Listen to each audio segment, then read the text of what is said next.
नमस्कार। आज हम पढ़ रहे हैं मुंशी प्रेमचंद्र द्वारा लिखित कुत्ते की कहानी। बालकों, तुमने राजाओं और वीरों की कहानियां बहुत सुनी होंगी, लेकिन किसी कुत्ते की जीवन कथा शायद ही सुनी हो। कुत्तों के जीवन में ऐसी बात ही कौन सी होती है जो सुनाई जा सके। न वह देवों से लड़ता है, न परियों के देश में जाता है, न बड़ी बड़ी लड़ाइयाँ जीतता है। इसलिए भय है कि कहीं तुम मेरी कहानी को उठाकर फेंक ना दो।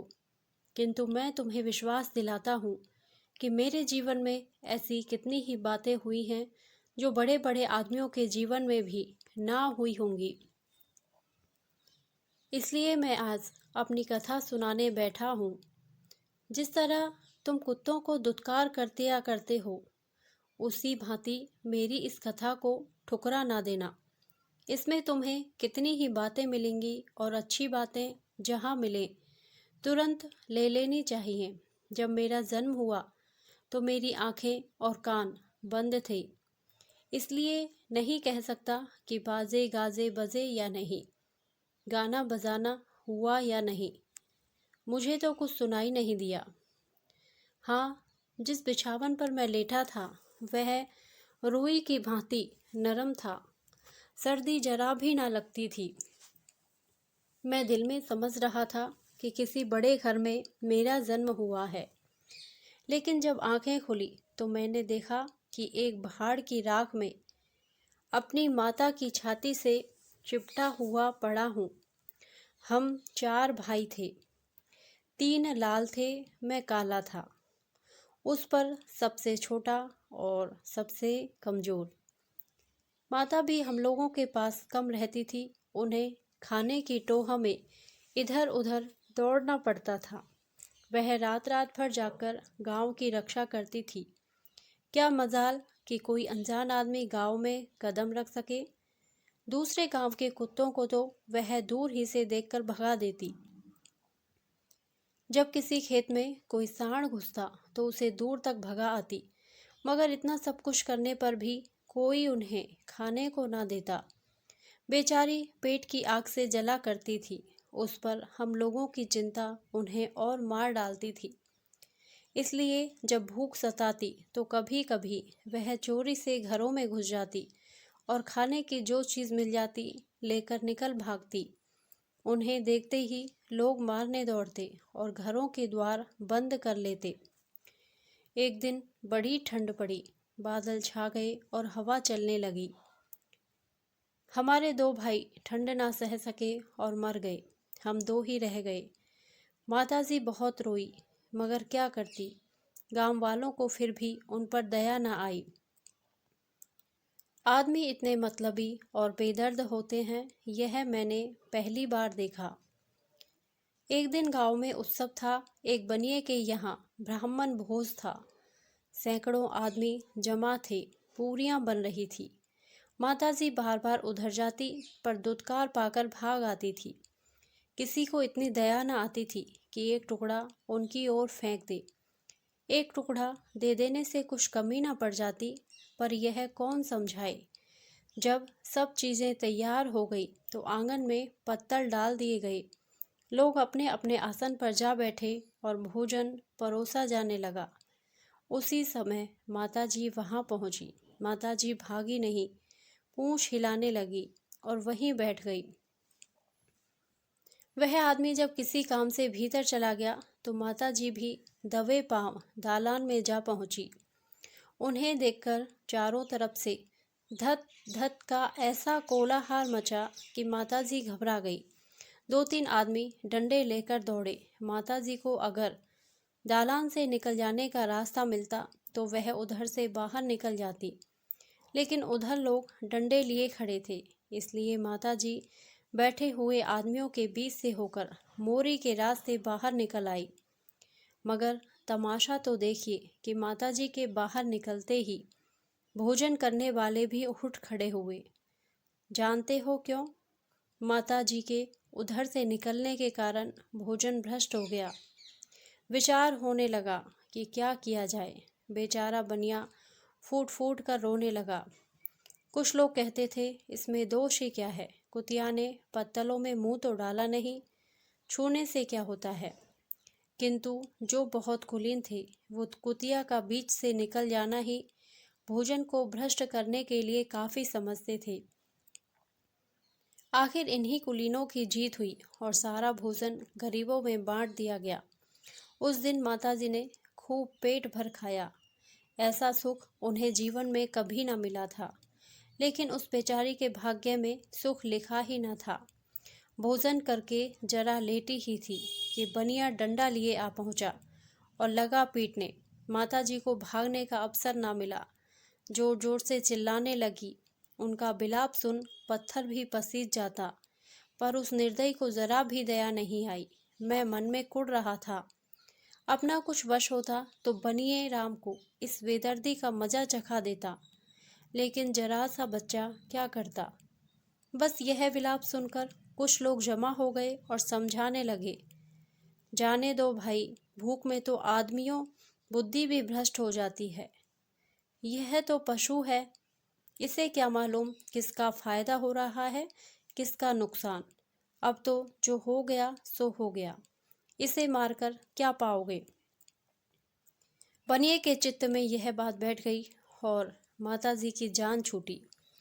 उसी दिन शाम को एक बटोही गांव में आकर ठहरा। उसने एक पेड़ के नीचे उपले जलाए और हांडी में दाल चढ़ाकर आटा गूंथने लगा। आटा गूंथ चुकने पर उसने हांडी उतार दी और सामने के कुएं पर पानी लेने चला गया। गूंथा आटा पत्तल पर रखा हुआ था। इतने में माताजी घूमती हुई वहां पहुंच गई और शायद यह समझकर कि आटे का कोई मालिक नहीं, वह खाने लगी। मुसाफिर ने कुएं पर से ही धत धत करना शुरू किया, लेकिन माताजी ने भी फिर भी ना देखा। बेचारा माथे पर हाथ धरकर रोने लगा। आज 3 दिनों का भूखा थका मांदा, उस पर भगवान की यह लीला।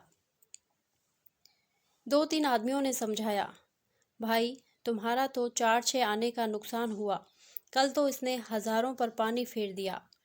मुसाफिर ने कहा, मैं क्या जानता था कि चांडालिन घात में बैठी हुई है। बूढ़े चौधरी बोले, जान पड़ता है आज का तुम्हारा भोजन उसी के भाग्य में था। मसल है, शाह की मुहर आने आने पर, खुदा की मोहर है दाने दाने पर। फिर से बनाकर खा लो। बेचारे मुसाफिर ने फिर से चौका लगाया और भोजन बनाने लगा। चौधरी वहीं बैठे रहे।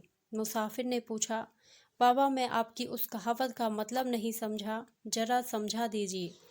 चौधरी बोले, एक फकीर यही कहकर सबके दरवाजे पर भीख मांगता फिरता था, शाह की मोहर आने आने पर, खुदा की मोहर दाने दाने पर। एक मनचले रईस ने उस फकीर से कहा, साईं यह बात समझ में नहीं आती, भला दानों पर कैसी मोहर।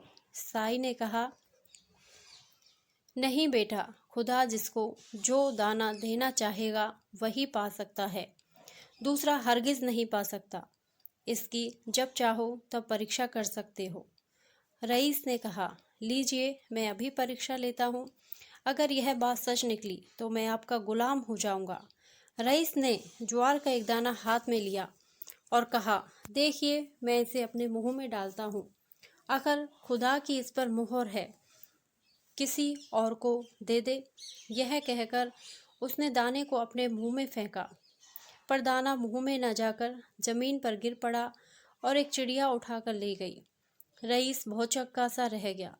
बस आप भी याद रखिए कि ना तो कोई किसी को खिलाता है और ना किसी का खाता है, सबको खिलाने वाला ईश्वर है। जब हम दोनों भाई जरा बड़े हुए तो लड़कों ने हमें खिलाना शुरू किया। मैं बहुत खूबसूरत था। मुझे एक पंडित जी का एक लड़का पकड़ लाया।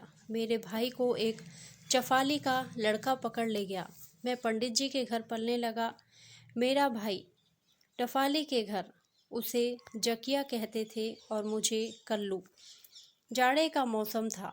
जब सब लड़के धूप में जमा हो जाते तो हमें गोद में ले लेते और चूमते।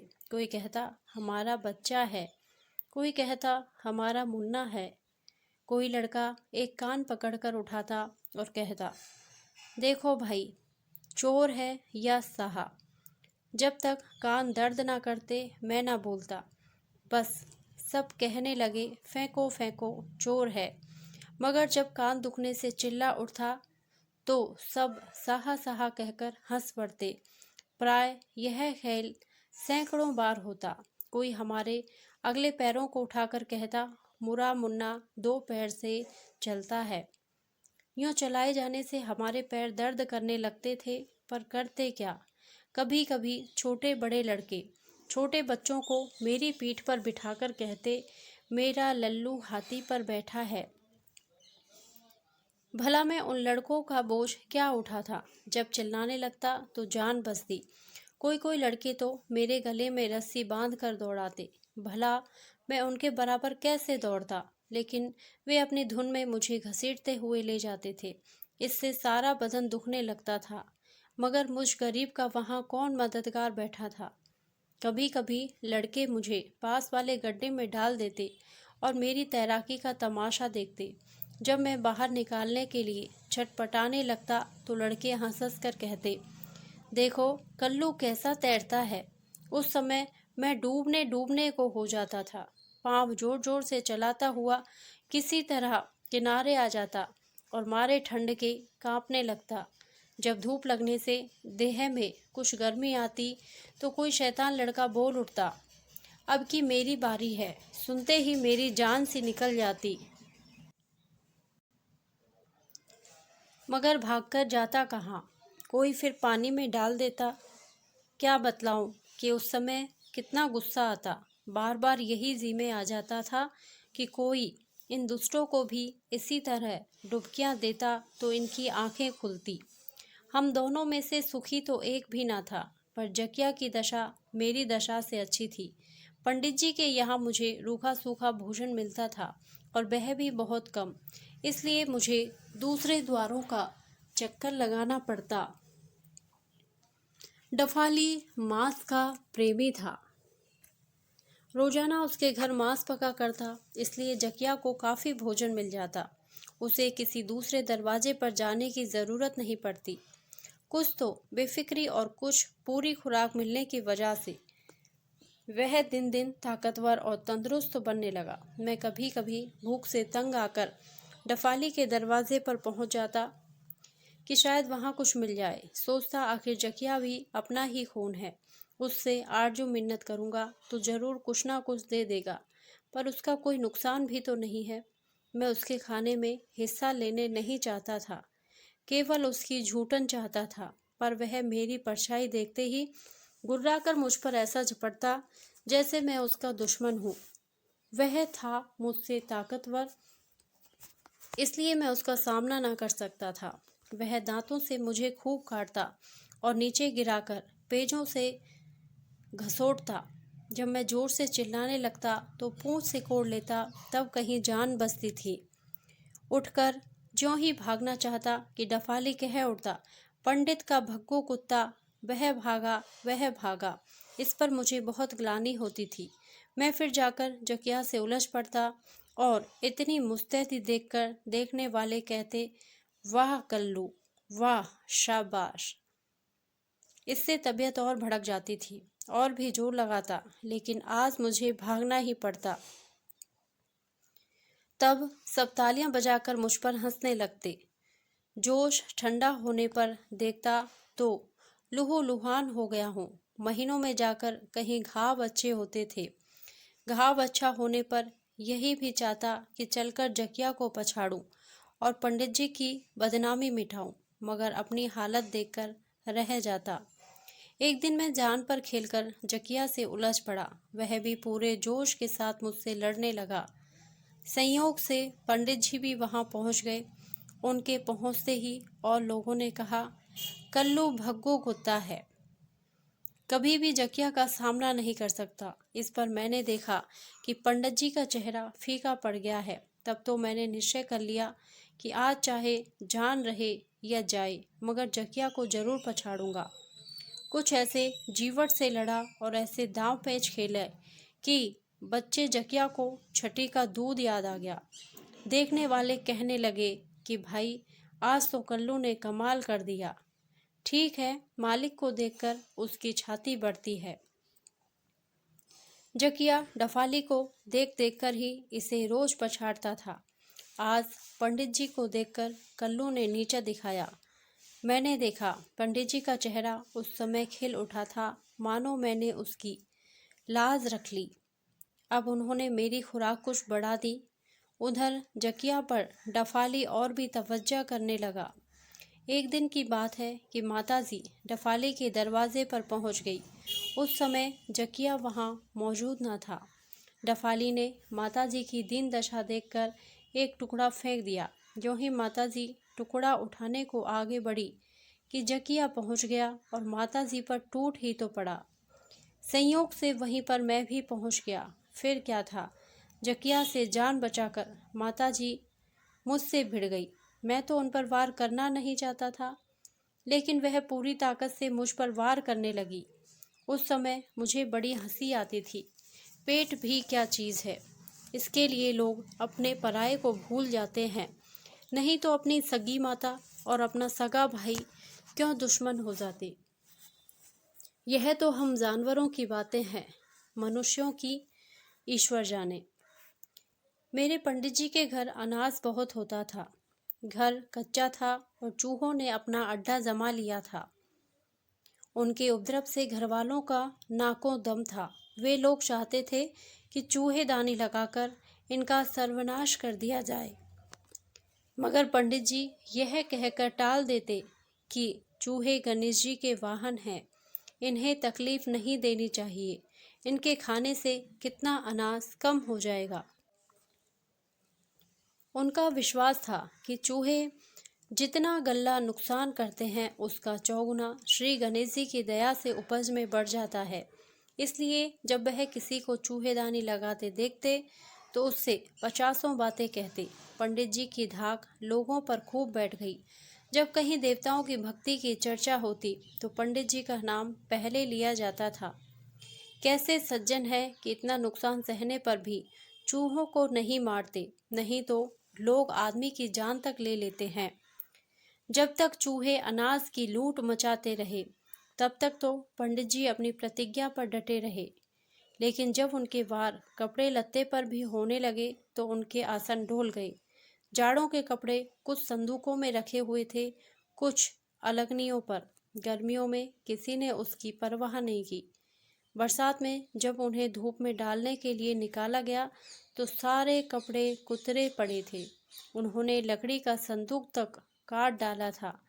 पंडित जी की आंखों में खून उतर आया। चूहों ने एक एक चीज में हजारों छेद कर दिए थे। 200-250 रुपए पर पानी फिर गया था। अब तो पंडित जी ने ठान लिया कि जैसे भी होगा इन चूहों का सर्वनाश करके ही छोड़ेगा। उसी दिन एक बिल्ली पाली और 3-4 चूहेदानियां मंगवाई। फिर क्या था, रोजाना चूहे फंसने लगे। मुझे भी विनोद का मसला मिल गया। यूँ तो मैं पूरा शाकाहारी हो गया था, क्योंकि विशेष अन्न जल खाना पीना पड़ता था। मांस पर रुचि ही ना होती, लेकिन शिकार खेलने में बड़ा मज़ा आता था। मज़ा क्यों ना आता, यह तो मेरी खानदानी बात थी। जब पंडित जी चूहेदानी खोलते उस समय कल्लू कल्लू पुकारते।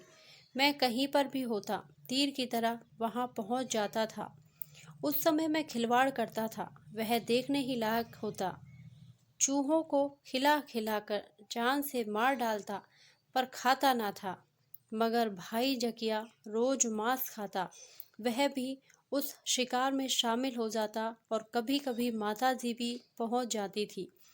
उन दिनों उनका खूब पेट भरने लगा। फिर तो माँ मन ही मन हम लोगों को आशीर्वाद देने लगी।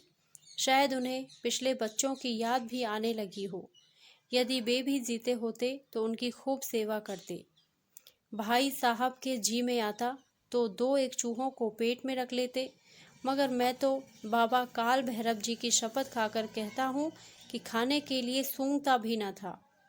उस समय चूहों की जान लेने में हम लोगों को जरा भी दया नहीं आती। यह ख्याल भी ना होता कि इनमें भी जान है। अब मैं सोचता हूँ तो मालूम होता है कि बच्चे जो हम लोगों को अपने विनोद के लिए कष्ट देते थे, यह कोई निर्दयता का काम नहीं करते थे। विनोद में इन सब बातों पर ध्यान ही नहीं दिया जाता।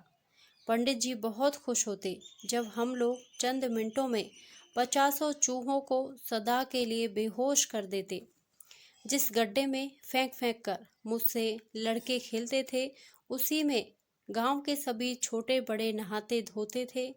गड्ढा था भी बहुत गहरा, इसलिए 12 महीना पानी भरा रहता था। कच्चा होने पर भी उसका पानी स्वच्छ था। पंडित जी की स्त्री अपने छोटे बच्चे को रोजाना सावधान करती थी कि खबरदार, उस गड्ढे की ओर कभी न जाना, नहीं तो डूब जाओगे।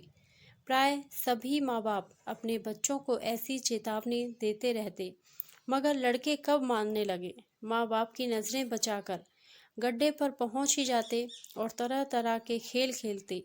कोई पानी में कत्तल फेंकता, कोई मेंढकों पर निशाना लगाता।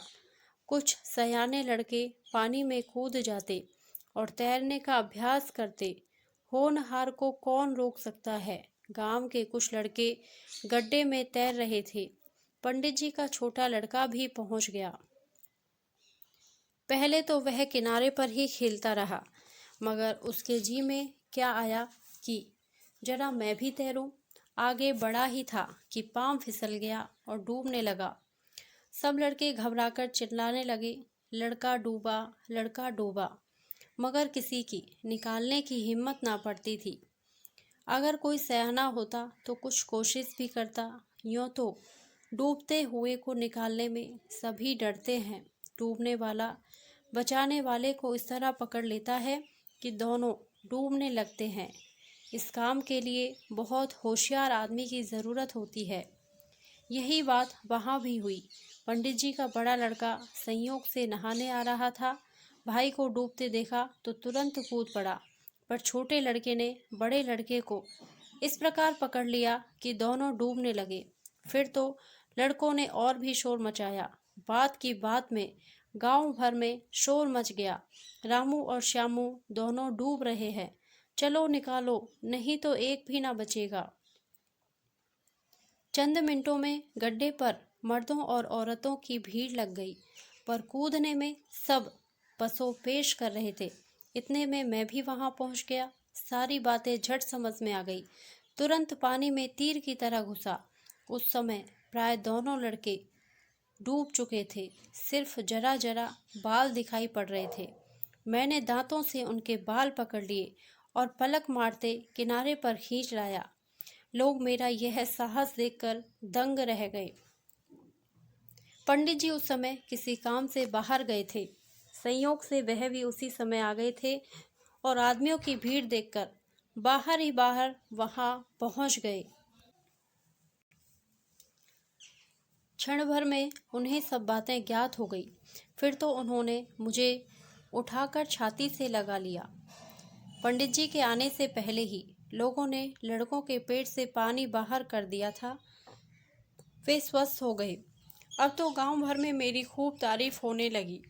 यह कुत्ता पूर्व जन्म का कोई देवता है, किसी बात से चूका और कुत्ते का जन्म पा गया। कोई कहता नहीं, पर इस पर भैरवनाथ का अवतार है। देवताओं की इच्छा ही तो है जिस पर रीत जाए। उस दिन से पंडित जी मुझे अपनी जान से अधिक प्यार करने लगे। अभी मुझे पेट के लिए किसी दूसरे के दरवाजे पर नहीं जाना पड़ता था। उस समय जकिया भी वहाँ मौजूद था। उसकी मूर्खता तो देखिए। जिस समय लड़कों को निकालकर मैं बाहर आ रहा था, वह बड़े कर्कश स्वर में भौं भौं चिल्ला रहा था। इस पर कुछ लोगों ने उसे ठेले मारकर भगा दिया। ठीक ही था, कहाँ तो घबराए हुए लोग लड़कों की जान बचाने की कोशिश कर रहे थे, कहाँ वह व्यर्थ चिल्ला रहा था। डफाली उसकी यह हरकत देखकर चिढ़ गया। चिढ़ता क्यों ना, उसकी तो यह उम्मीद थी कि उसका कुत्ता कभी नाम करेगा। उसने उसे खिलाने पिलाने में कोई कसर ना रखी थी, मगर वहां पर सबके मुंह से जकिया के लिए दूर दूर निकल रहा था। उसी दिन से न जाने क्यों वह मुझसे विशेष प्रेम करने लगा। जहां देखता उठा लेता और घंटों तक मेरी गर्दन सहलाता। उसी पर उसे मैं धन्यवाद देना चाहता था, पर सिवा पूंछ हिलाने के और क्या कर सकता था। अब उसकी आंख जकिया की ओर से धीरे धीरे फिरने लगी थी। मैं अपने भाई से वैर नहीं करना चाहता था, लेकिन जकिया मेरी जान का दुश्मन हो गया। जहाँ देखता मुझसे भिड़ जाता। मजबूत था ही, मुझे हार मारनी पड़ती। अब पंडित जी जो कुछ लाते उसमें अपने लड़कों की तरह मेरा भी हिस्सा लगाते। मैं भी हर वक्त पंडित जी के साथ ही साथ रहता था। वह किसी काम से बाहर जाते तो मुझे बहुत दुख होता। जब वह लौटकर आ जाते तो पूंछ हिला हिलाकर नाचने लगता। इससे शायद वह भी खिल उठते, क्योंकि उनके चेहरे पर प्रसन्नता की एक गहरी झलक दिखाई पड़ती थी। एक दिन पंडित जी के मटर के खेत में एक गडरिये की भेड़ें पड़ गई। पंडित जी ने देखा तो उसे डांट दिया। कुछ दिनों बाद गडरिये ने फिर वही शरारत की। अब के पंडित जी ने डांट फटकार के बाद 2-3 थप्पड़ भी जमा दिए। मैंने समझा कि गडरिया अब ऐसी भूल ना करेगा, मगर 2-3 दिन के बाद उसने फिर अपनी भेड़ें पंडित जी के खेत में डाल दी। उस दिन पंडित जी को बहुत गुस्सा आया। उन्होंने उसे जमीन पर पटककर लातों और घूंसों से खूब मारा। मैंने भी गुस्से में आकर उसे खूब काटा, नोचा। उस दिन तो गडरिया चला गया। दूसरे दिन से वह मेरी खोज में रहने लगा। मुझे पंडित जी के साथ देखता तो होठ चबा कर रह जाता। मैं भी ताड़ गया था कि यह मुझे अकेला पाते ही अवश्य वार करेगा, इसलिए मैं पंडित जी का साथ कभी भूल कर भी ना छोड़ता था। अब गडरिये की भेड़ें पंडित जी के खेत में कभी ना पड़ती थी। गडरिया अब बदला लेने पर तुला हुआ था। एक दिन की बात सुनो। पंडित जी की ईख की खेती बहुत अच्छी थी। गांव वाले अक्सर कहा करते थे कि इस साल पंडित जी सबसे बाजी मार ले जाएंगे। गडरिये ने सोचा, इस खेत में आग लगा दो, सारी कसर निकल जाएगी। आधी रात के समय खेत पर पहुंच ही गया। बच्चू यह नहीं जानता था कि यहाँ पर भी मेरा ही पहरा रहता था। ज्यों ही आग की चिंगारी ईख में फेंककर उसने भागने का विचार किया कि मैंने झपटकर उसके पांव पकड़ लिए। वह अचकचा कर गिर पड़ा। क्यों ना गिर पड़ता, चोरों का कलेजा ही कितना। बच्चू ने भागने की बहुत कोशिश की, मगर एक न चली। खैरियत यह थी कि खेत गांव से थोड़ी ही दूरी पर था। एकाएक ज्वाला उठी तो गांव वाले चटपट पहुंच गए। मुझे गडरिये का पैर पकड़े देखकर लोग समझ गए कि यह इसी की बदमाशी है। जो आता गडरिये की पूजा पिटाई करके ही आग बुझाने जाता। उस बदमाश की ऐसी मरम्मत हुई कि मरने को हो गया। इतने पर भी लोगों को संतोष न हुआ। सलाह हुई कि इसे थाने ले चलो, मगर पंडित जी ने उसे यूं ही छोड़ दिया। लोगों से कहा, जब तक ईश्वर ना बिगाड़ेगा आदमी कुछ नहीं कर सकता। मसल है, जाको राखे साइयां, मार सकिए ना कोई।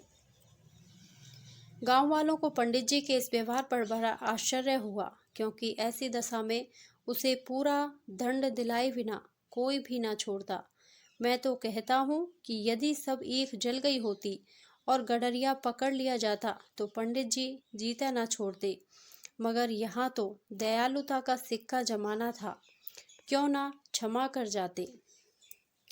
उस दिन से पंडित जी मुझ पर और प्रेम करने लगे। सारे गांव पर मेरी धाक बंध गई, लेकिन वह नर पिशाच इसी फिक्र में रहता कि कब इसका अंत कर दूं। रात दिन मेरी ही खोज में रहता, मगर ईश्वर की दया से मेरा बाल भी बांका ना कर सका।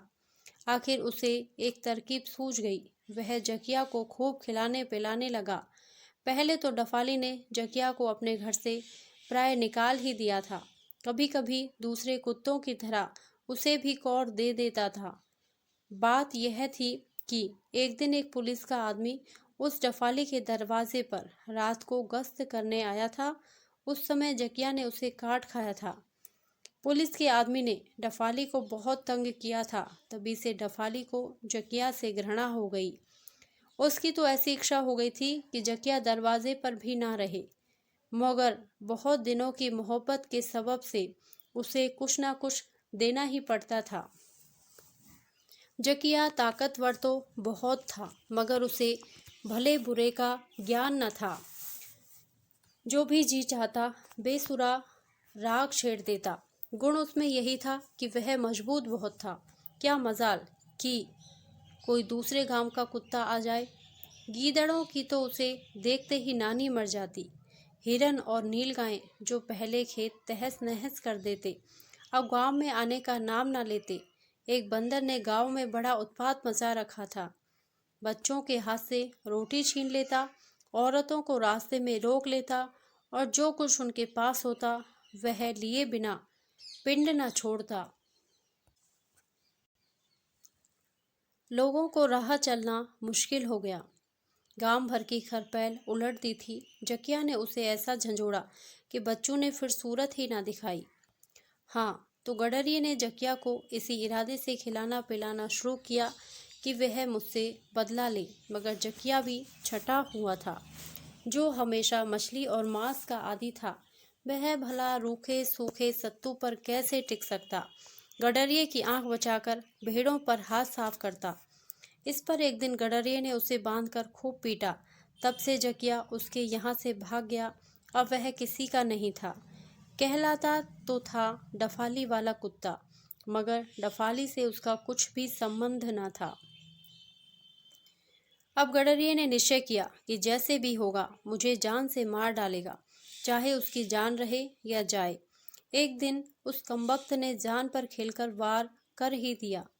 बात यह थी कि पंडित जी मंदिर में पूजा कर रहे थे और मैं नीचे बैठा झपकी ले रहा था। पंडित जी आंख मूंदकर श्री शिव जी का ध्यान कर रहे थे। गडरिये ने पूरी ताकत के साथ एक लाठी जमा ही दी। लाठी ऐसी घात से लगी कि मेरे मुंह से एक चीख निकल गई। फिर मुझे कोई खबर ना थी कि मैं कहाँ हूँ। जब होश आया तो अपने को जानवरों से अस्पताल में पाया। कुछ दिनों में अच्छा होकर अस्पताल से चला आया, मगर मेरी कमर बहुत कमज़ोर हो गई थी। तब तब पूर्वी हवा चलती जान ही निकल जाती। पीछे पंडित जी से पता लगा कि वह मेरी उस चीख को सुनकर पूजा छोड़ बाहर निकल आए और देखा कि गडरिया दूसरा वार करना चाहता है। झट दौड़कर उसे पकड़ लिया और उसकी लाठी से उसे खूब पीटा। तब उसका चालान करा के 6 महीने के लिए सजा करवा दी। फिर तो जेल में उसकी जो दुर्गति या सुगति हुई होगी, उसका अनुभव तो वही करेगा जो कभी जेल गया होगा। ये सब बातें पंडित जी अपने मित्रों से कहते थे तो मैं सुनता था। उस समय से पंडित जी पर मुझे बहुत ही गर्व रहने लगा। मेरा विश्वास था कि पंडित जी के रहते मुझे किसी प्रकार का कष्ट न होगा। कभी मैं पछताता कि आदमी क्यों ना हुआ। मेरी माताजी की दशा दिन दिन खराब होती जाती थी। भूख, चिंता, मार, इन सब कारणों ने मिलकर उन्हें पागल बना दिया। एक खंडहर में अकेली पड़ी रहती। मैं एक बार उन्हें देखने गया था। मुझ पर इतनी तेजी से झपटी कि मैं भाग ना जाऊं तो मुझे जरूर काट खाए। उधर से लोगों ने आना बंद कर दिया। संयोग की बात, गडरिया उसी दिन सजा भुगत कर निकला था।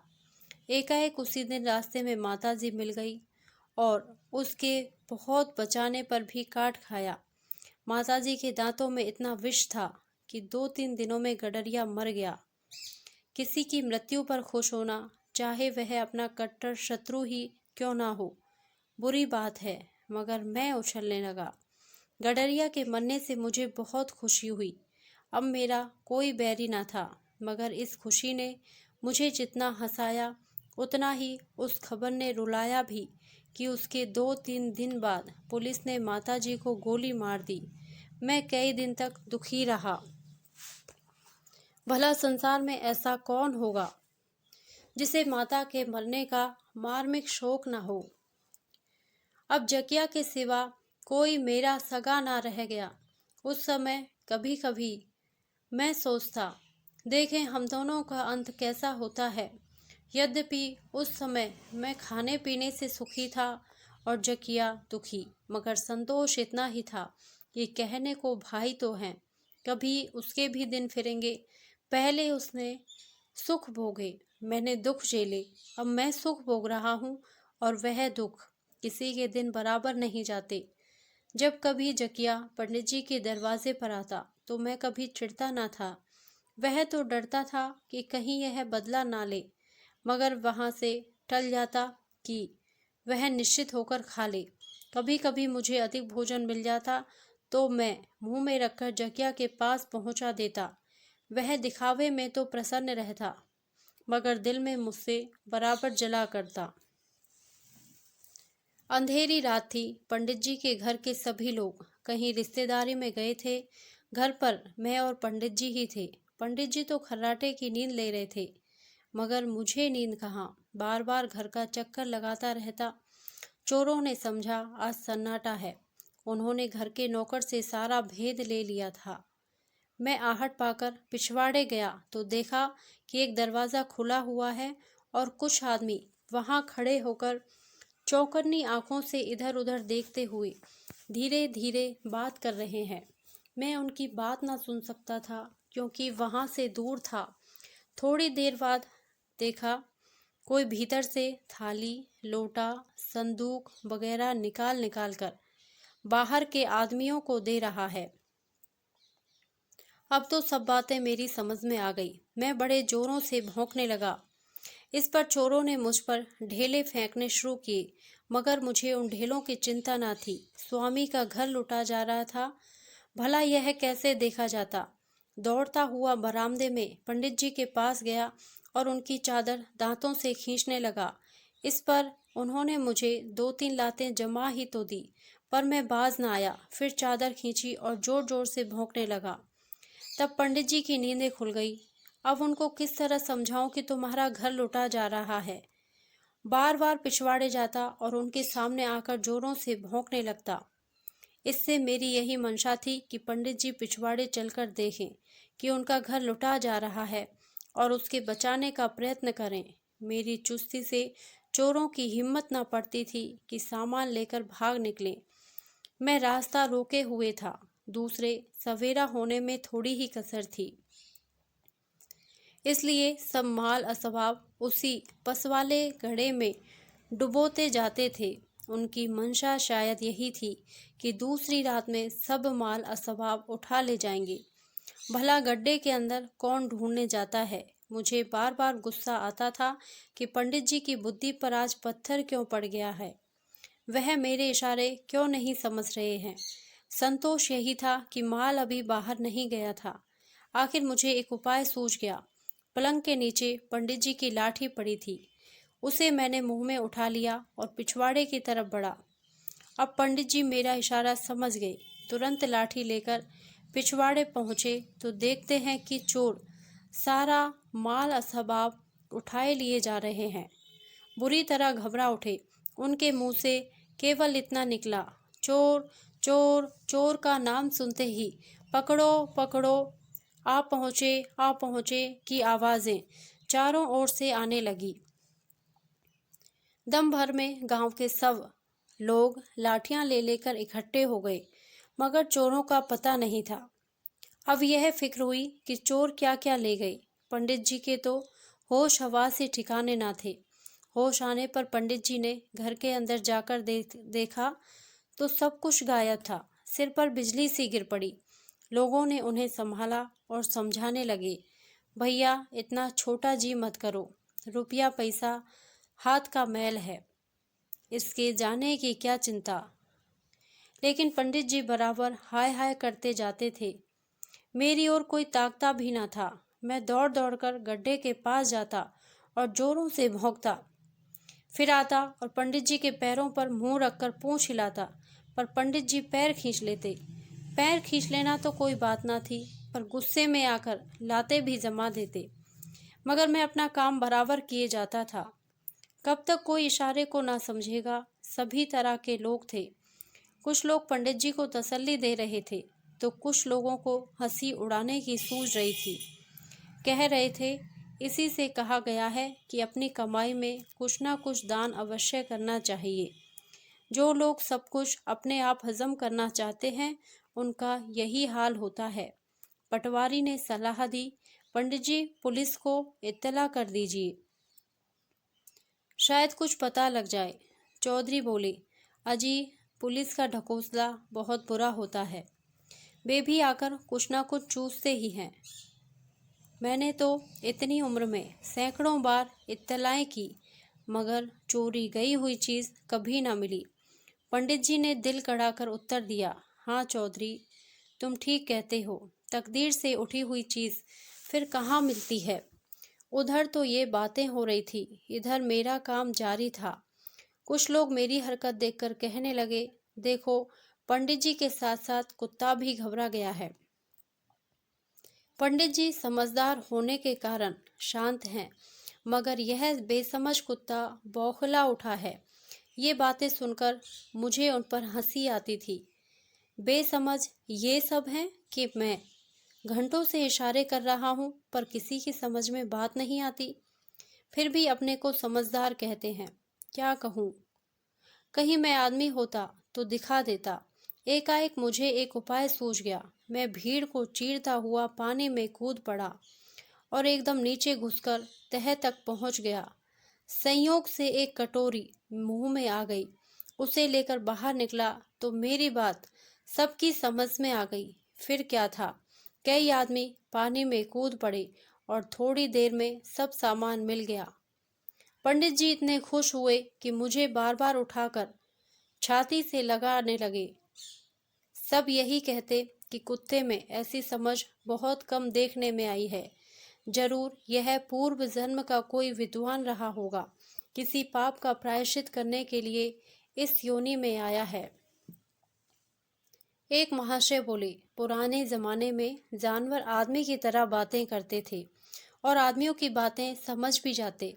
इस पर चौधरी बोले, बिल्कुल सत्य कहते हो भाई।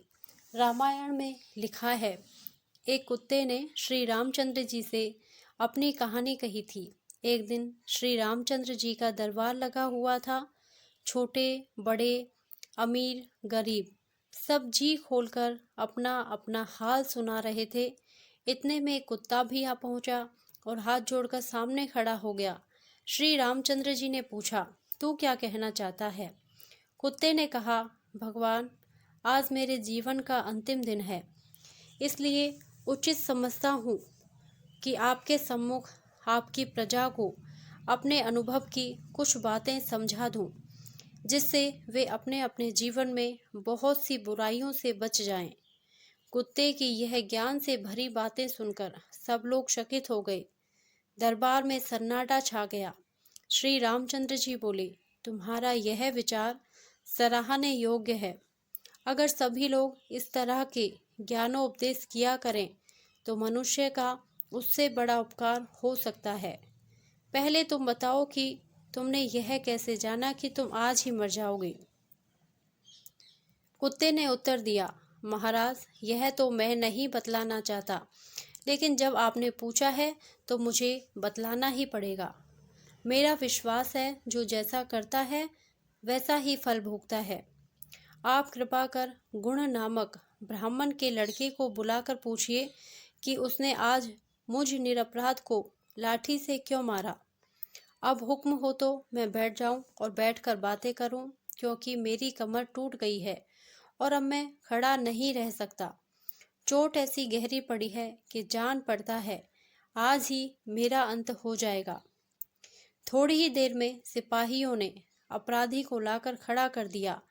जब उससे पूछा गया कि तुमने कुत्ते को क्यों मारा, तो उसने हाथ जोड़कर कहा, दीन बंधु, मैं अपनी राह चला जा रहा था। बीच रास्ते में यह कुत्ता बैठा था। मैंने इसे हटाने के लिए कई बार कहा, मगर यह हटा नहीं। इस पर मुझे गुस्सा आया और मैंने एक लाठी तान कर जमा दी। श्री रामचंद्र जी ने पूछा, अगर यह कुत्ता रास्ते में बैठा था तो तुम किनारे से क्यों नहीं निकल गए? भगवान, मुझसे यह भूल हुई। श्री रामचंद्र जी, और गुस्सा भी आया तो लाठी इतने जोर से क्यों मारी कि इसकी कमर टूट गई? महाराज, मैं अपना अपराध स्वीकार करता हूँ। प्रभु जी जो दंड उचित समझें दें। श्री रामचंद्र जी ने कुत्ते से पूछा, तू इसे क्या दंड देना चाहता है? कुत्ते ने जवाब दिया, न्याय जो दंड दिलाए वह दिया जाए। श्री रामचंद्र जी, हम उसका फैसला तुम्हारे ऊपर छोड़ते हैं। कुत्ता, तो इसे एक हाथी पर बिठाकर घर भेज दिया जाए और नगर के राज मंदिर का महंत बना दिया जाए। यह सुनकर सब लोग अचंभे में आ गए। यह दंड है या पुरस्कार? श्री रामचंद्र जी भी यह रहस्य ना समझ सके। पूछा, यह क्या बात है कि जिसने तुम्हारे साथ ऐसा व्यवहार किया उसे तुम यह पुरस्कार दे रहे हो? कुत्ता, भगवान, इसे पुरस्कार नहीं समझिए, यह भयानक दंड है। यह ब्राह्मण बालक अच्छे आचरण का होता तो देवता हो जाता, मगर महंत होने पर यह कुत्ता होगा। श्री रामचंद्र जी, यह क्यों? कुत्ता, यही तो मुझ पर बीत चुकी है। वही कथा कहने के लिए तो मैं आपकी सेवा में आया हूँ। इसके पहले मेरा जन्म भी ब्राह्मण कुल में हुआ था। मेरे पिता भी एक मंदिर के महंत थे। जिस दिन कोई धनी मानी आदमी मंदिर में आने वाला होता, उस दिन तो ठाकुर जी खूब सजाए जाते, मगर जिस दिन कोई आने वाला ना होता, उस दिन मंदिर का दरवाजा भी ना खुलता। एक दिन ऐसा ही कोई रईस ठाकुर जी के दर्शन को आया था। पिताजी ने तरह तरह की मिठाइयाँ बनाकर ठाकुर जी को भोग लगाया था। जब वह घर आए तो मैं रो रहा था। माताजी दूध और चावल गर्म कर रही थी। पिताजी को देखते ही मैं मचल गया कि इन्हीं के हाथों दूध भात खाऊंगा। पिताजी ने मुझे बहुत प्यार किया, मुझे तुरंत गोद में उठा लिया और खिलाने लगे। उस समय वह ठाकुर जी की पूजा करके आए थे, इसलिए उनके नाखूनों में घी लगा हुआ था। गरम दूध में पिघलकर घी उसमें मिल गया। मुझे क्या मालूम था कि जरा सा घी मिल जाने के कारण मुझे इतना कठोर दंड मिलेगा। मैंने वेद पढ़ा और पढ़ाया, यज्ञ कराए और बड़ी निष्ठा से अपने धर्म का पालन करता रहा। मगर जब यमराज के पास पहुंचा तो उन्होंने कहा कि यह तो पाखंडी महंत का लड़का है। दूसरे, इसने उसका कमाया हुआ अन्न खाया है। तीसरे, ठाकुर जी के चढ़ाए हुए घी को झूठा कर दिया, इसलिए इसे कुत्ते की योनि में भेजा जाए। मैं बहुत रोया, मगर किसी ने मेरी नहीं सुनी। मैं वही कुत्ता हूँ। अतः आप लोग समझ सकते हैं कि मैंने दंड दिया या पुरस्कार। इतना कहकर कुत्ता बेहोश हो गया और ऐसा गिरा कि फिर ना उठा। सवेरा हो रहा था। सब लोगों ने अपने अपने घर की राह ली। कुत्ते की वह कथा सुनकर मुझे अपनी दशा पर बहुत दुख हुआ। एक समय वह था कि पशुओं के साथ भी न्याय किया जाता था। एक समय यह है कि पशुओं की जान का कोई मूल्य ही नहीं। इसके साथ ही यह संतोष भी हुआ कि पशु होने पर भी मैं ऐसे धूर्त महंतों से तो अच्छा ही हूँ। पंडित जी उस दिन से मुझसे और भी स्नेह करने लगे। किसी से भेंट होती तो मेरी ही चर्चा करने लगे। यह कुत्ता नहीं, मेरे पूर्व जन्म की संतान है। उन्हीं दिनों गांव में कई जंगली सूअर आ गए। उनके उत्पात से सारे गांव में हाहाकार मच उठा। जिस खेत में वे घुस जाते उसे बर्बाद करके ही छोड़ते। किसमें इतनी हिम्मत थी कि उनका सामना करता? शामई से रास्ता बंद हो जाता। मेरे जी में तो यह उमंग आती थी कि एक बार जान पर खेलकर उन दुष्टों पर झपट पड़ूं, पर मेरी कमर अभी अच्छी ना हुई थी। मैं भला उन भयंकर जंतुओं से क्या भिड़ता, लाचार था। हाँ, जकिया खूब मोटा ताजा था। वह हिम्मत करता तो एकाध को मारकर ही छोड़ता, पर वह एक ही कायर था। सूअरों की सूरत देखते ही कोसों भागता और जब समझ जाता कि यहाँ तक सूअर ना आ सकेंगे तो गला फाड़ फाड़ कर चिल्लाता।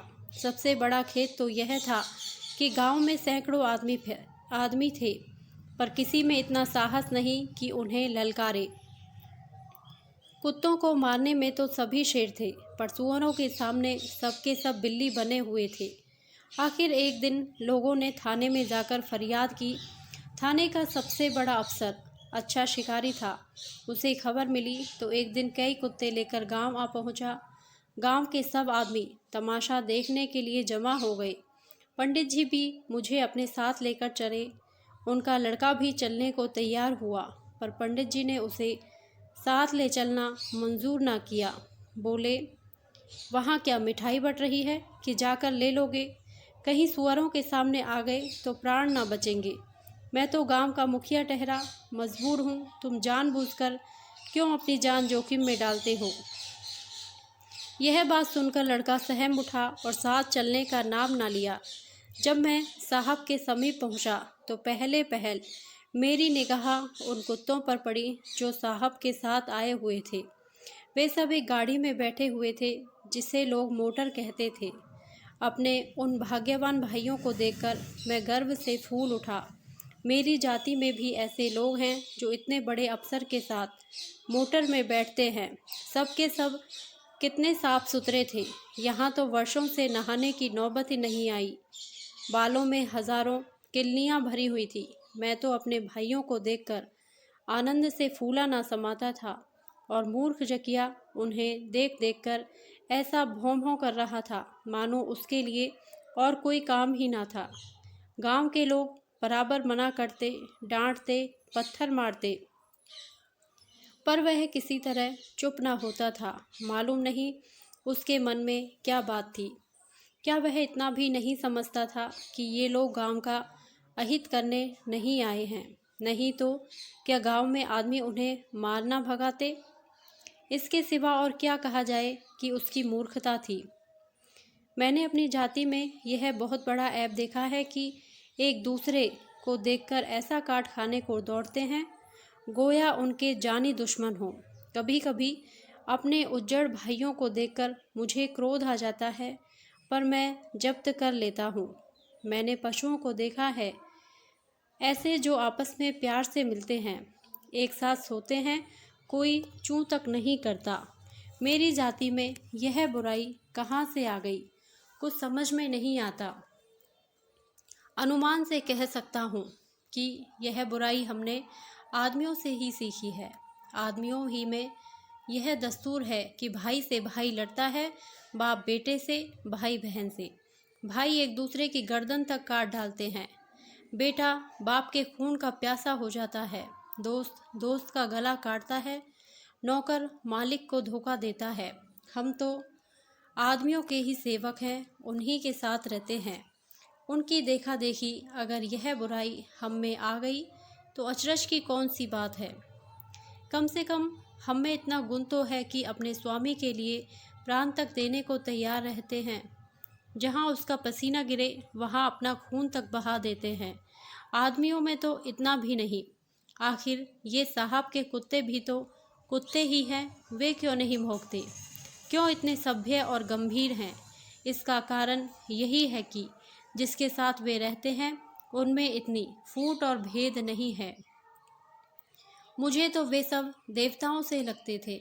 उनके मुख पर कितनी प्रतिभा थी, कितनी शराफत थी। साहब बहादुर अपने कुत्तों को साथ लिए वहां पहुंचे जहां सुअरों का अड्डा था। वहां पहुंचकर उन्होंने सीटी बजाई और सभी कुत्ते चौकन्ने हो गए। उनकी आंखें चमकने लगी, नथुने फड़कने लगे, छातियां फूल उठी, मानो सब के सब साहब का इशारा पाने के लिए अधीर हो रहे थे। उनका उत्साह अब उनके रोके ना रुकता था। सुअरों ने भी शायद समझ लिया था कि आज कुशल नहीं। एक भी बाहर ना निकला। जब गांव वालों ने ईख के खेतों में घुस कर शोर मचाना शुरू किया तो एक सुअर बाहर निकला। यह जमघट देखकर वह कुछ घबरा गया।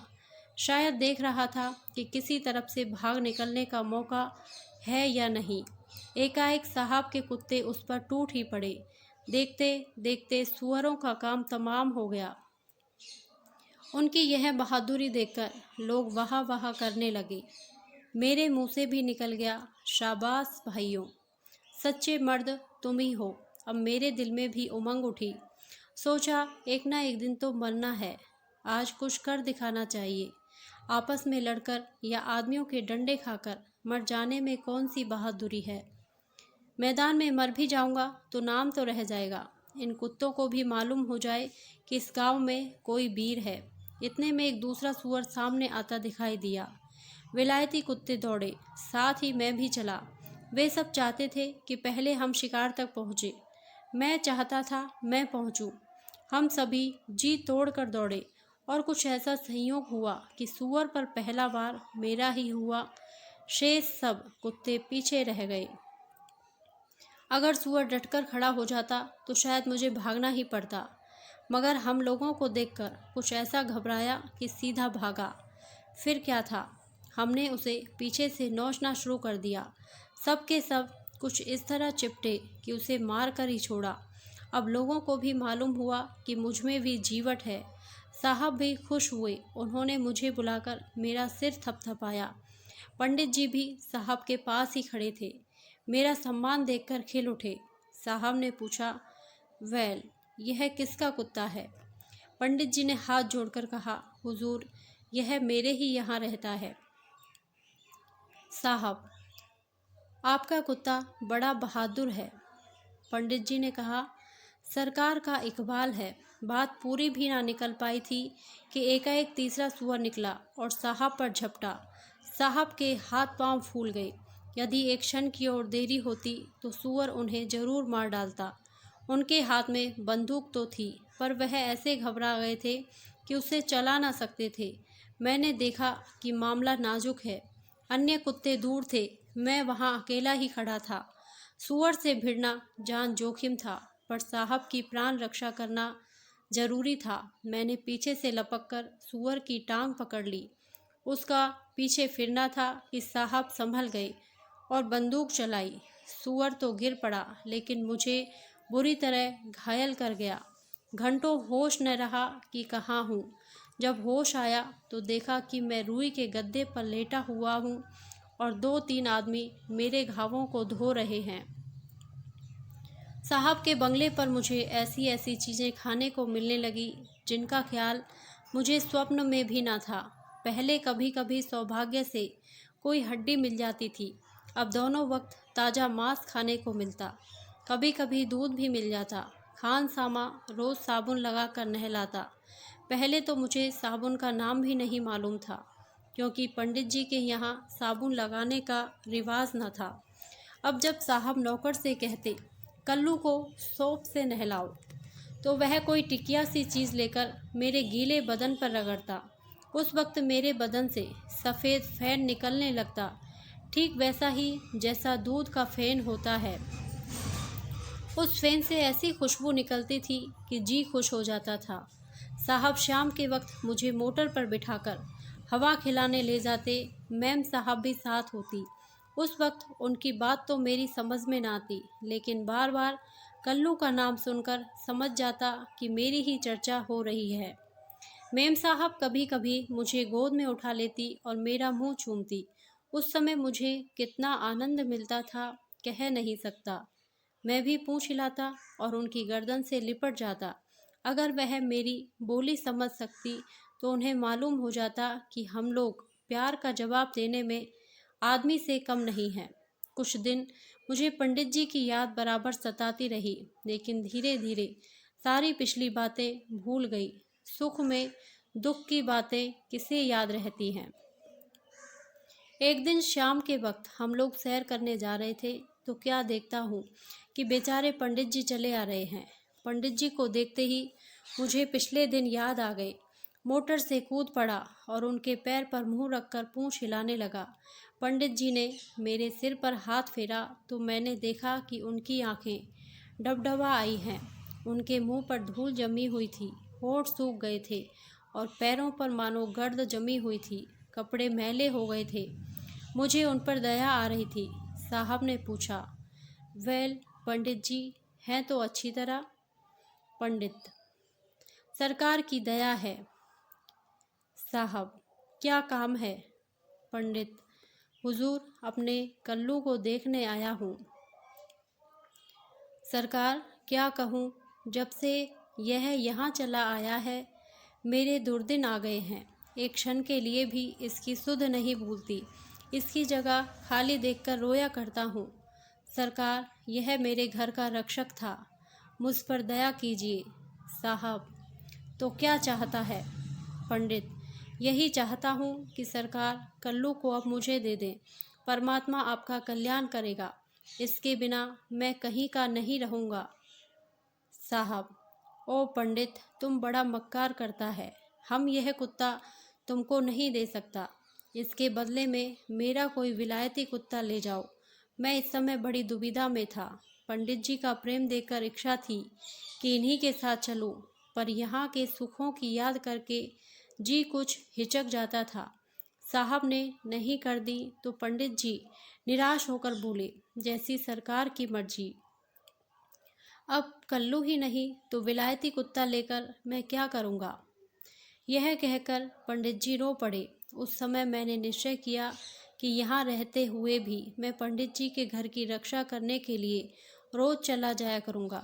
यहाँ कुत्तों की क्या कमी। साहब ने कहा, हम जानता है कि तुम इस कुत्ता को बहुत प्यार करता है और हम तुमको देता, लेकिन हम बहुत जल्द अपने देश जाने वाला है।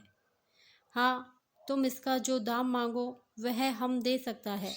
पंडित जी ने इसका जवाब कुछ नहीं दिया। साहब को सलाम किया और लौट पड़े। एकाएक उन्हें कोई बात याद आ गई। लौटकर बोले, सरकार विलायत से कब लौटेंगे। साहब, ठीक नहीं कह सकता, मगर जब हम आएगा तो तुमको इत्तला देगा। अगर साहब ने मेरे विलायत जाने की बात ना कही होती तो मैं पंडित जी के साथ जरूर चला जाता। उनका दुख मुझसे देखा ना जाता था। पंडित जी ने एक बार मुझे प्रेम भरी आंखों से देखा और चल पड़े। अब मुझसे ना रहा गया। मैम साहब के प्रेम, विलायत की सैर, अच्छा अच्छा भोजन, सब मेरी आंखों में तुच्छ जान पड़े। मन ने कहा, तू कितना बेवफा है, जिसने तुझे बचपन से पाला, ब्राह्मण होकर भी जिसने तुझे गोद में खिलाया, जिसने कभी डांटा तक नहीं, उसे तू भोग विलास के पीछे छोड़ रहा है। फिर मुझे कुछ सुध न रही। मैं बरामदे से कूदकर पंडित जी के पीछे चल पड़ा, मगर 20 कदम भी ना गया होऊंगा कि खान सामा ने आकर मुझे पकड़ लिया और मेरे गले में जंजीर डाल दी। उस समय मुझे इतना क्रोध आया कि मैं खान सामा को काटने लपका, लेकिन गले में जंजीर पड़ी थी, क्या कर सकता था। पंडित जी की ओर लाचारी की निगाह से देखने लगा। पंडित जी भी बार बार पीछे मुड़ मुड़ कर देखते जाते थे, यहाँ तक कि आंखों से ओझल हो गए। उस दिन मैंने भोजन न किया। बार बार पंडित जी की याद आती रही। यहाँ कुछ दिन और रहने के बाद साहब अपनी मैम के साथ अपने देश चले। मुझे भी साथ ले लिया। रास्ते में क्या क्या देखा, कहाँ कहाँ ठहरा, कैसे कैसे आदमियों से भेंट हुई, यह सब बातें कहने लगूं तो बड़ी देर होगी। लगभग 1 महीने तक जहाज़ पर रहा। यह लकड़ी का एक बड़ा ऊंचा मकान था जो पानी पर तैरता चला जा रहा था। पहले जब जहाज़ पर सवार हुआ तो मुझे डर लगा। जहाँ तक निगाह जाती थी ऊपर नीला आकाश दिखाई देता था, नीचे नीला पानी, और उसमें यह लकड़ी का घर बिल्कुल ऐसा ही मालूम होता था जैसे आकाश में कोई पतंग उड़ता जाता हो। कई दिनों के बाद हम एक ऐसे देश में पहुँचे जहाँ के आदमी लंबे लंबे कुर्ते पहने हुए थे और औरतें सिर से पांव तक एक उजले गिलाफ में लिपटी हुई चली जाती थी। केवल आंखों की जगह बनी हुई थी। जहाज़ पर बैठे मुझे बार बार जकिया की याद आने लगी। कहीं वह भी मेरे साथ होता तो कितने आराम से कटती। न जाने उस बेचारे पर क्या बीत रही होगी, मगर अच्छा हुआ कि वह मेरे साथ न था, क्योंकि यहाँ उससे एक क्षण भी ना बैठा जाता। जहाज़ पर हमारे गांव की तरह का एक आदमी भी ना था।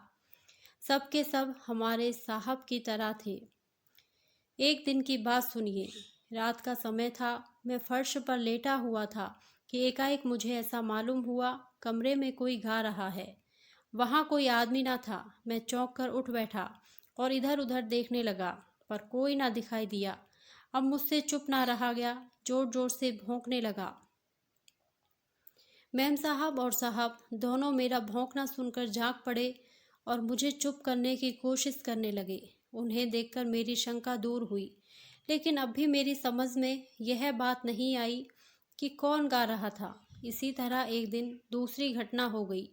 जब शाम होती थी सब कमरों में आप ही आप रोशनी हो जाती थी। दीवार में एक गोल सी डिबिया बनी हुई थी। उस डिबिया में एक पीतल की घुंडी थी। कभी साहब और कभी मेम साहब उस घुंडी को छू देते थे। बस कमरा जगमगा उठता था। मुझे यह देखकर बड़ा अचंभा होता था। मैं सोचता, क्या मैं भी घुंडी छू दूं तो इसी तरह रोशनी हो जाएगी। अगर कहीं मैं रोशनी कर सकूं तो सब लोग कितने खुश होंगे। मैं घुंडी तक पहुंचूं कैसे? वह बहुत ऊंचाई पर थी। आखिर एक दिन मैंने उसको छूने की एक हिकमत निकाली। मैं दोनों पैरों पर खड़ा होकर एक पांव से उस घुंडी को छुआ। छूना था कि ऐसा मालूम हुआ मेरे पाँव में आग की चिंगारी लग गई और सारी देह में दौड़ गई। मैं कुर्सी से नीचे गिर पड़ा और चिल्लाता हुआ भागा। थोड़ी देर के बाद जब जरा चित्त शांत हुआ तो मैं सोचने लगा कि इस घुंडी में जरूर कोई ना कोई जादू है। साहब या मेम साहब छुएंगे तो उन्हें भी ऐसी चोट लगेगी। मैंने निश्चय किया उन्हें किसी तरह ना छूने दूंगा। जब अंधेरा हो गया और साहब घुंडी की तरफ चले तो मैं उनके सामने खड़ा हो गया। वह मुझे हटाकर घुंडी के पास बार बार जाते थे और मैं बार बार उनका रास्ता रोक लेता। आखिर साहब ने मुझे पकड़कर बांध दिया और घुंडी दबा दी। कमरे में उजाला हो गया। उन्हें जरा भी चोट ना लगी। कई दिनों के बाद एक दिन बादल घिराए और आंधी चलने लगी। जरा देर में सारा आकाश लाल हो गया और आंधी का जोर इतना बढ़ा कि समुद्र की लहरें बांसों उछलने लगी। हमारा जहाज लहरों पर इस तरह तले ऊपर हो रहा था जैसे कोई शराबी आदमी लड़खड़ाता हुआ चलता है। जैसे शराबी कभी गिरने गिरने को हो जाता है, उसी तरह जहाज कभी कभी इस तरह करवट लेता था कि शंका होती थी कि अब उलट जाएगा। सब आदमी घबराए हुए इधर उधर दौड़ रहे थे। बिजली इतनी जोर से तड़पती थी कि मालूम होता था कि हमारे सिर पर आ गई। बड़ा भयंकर दृश्य था। ऐसी आंधी मेरे जीवन में एक बार आई थी। सैकड़ों मकान गिरने से हजारों जानवर मर गए थे। जहाँ तहाँ हजारों उखड़े हुए पेड़ मिलते थे, पर समुद्री आंधी उस आंधी से कहीं प्रचंड थी। अब तक तो जहाज में उजाला था। सहसा सब दीपक बुझ गए और चारों ओर अंधकार छा गया, ठीक सावन भादों की अंधेरी रात के समान। चारों ओर घबराहट थी। कोई ईश्वर से प्रार्थना कर रहा था। स्त्रियां अपने बालकों को छाती से लगाए दुबकी सिमटी खड़ी थी। मुझे उस अंधेरे में उनकी दशा साफ नजर आती थी। अवश्य ही कोई भारी संकट आने वाला था। एकाएक जहाज किसी चीज से टकराया और भयंकर शब्द हुआ। वह नीचे बैठा जा रहा था। मेरे साहब और मैम दोनों एक दूसरे से मिलकर रो रहे थे। अब मैं समझ गया कि जहाज डूबा जा रहा है। ये सब आदमी जरा देर में समुद्र के नीचे पहुंच जाएंगे। समुद्र जहाज की छाती पर चढ़ बैठेगा। शायद यह जहाज की गुस्ताखी का बदला ले रहा है।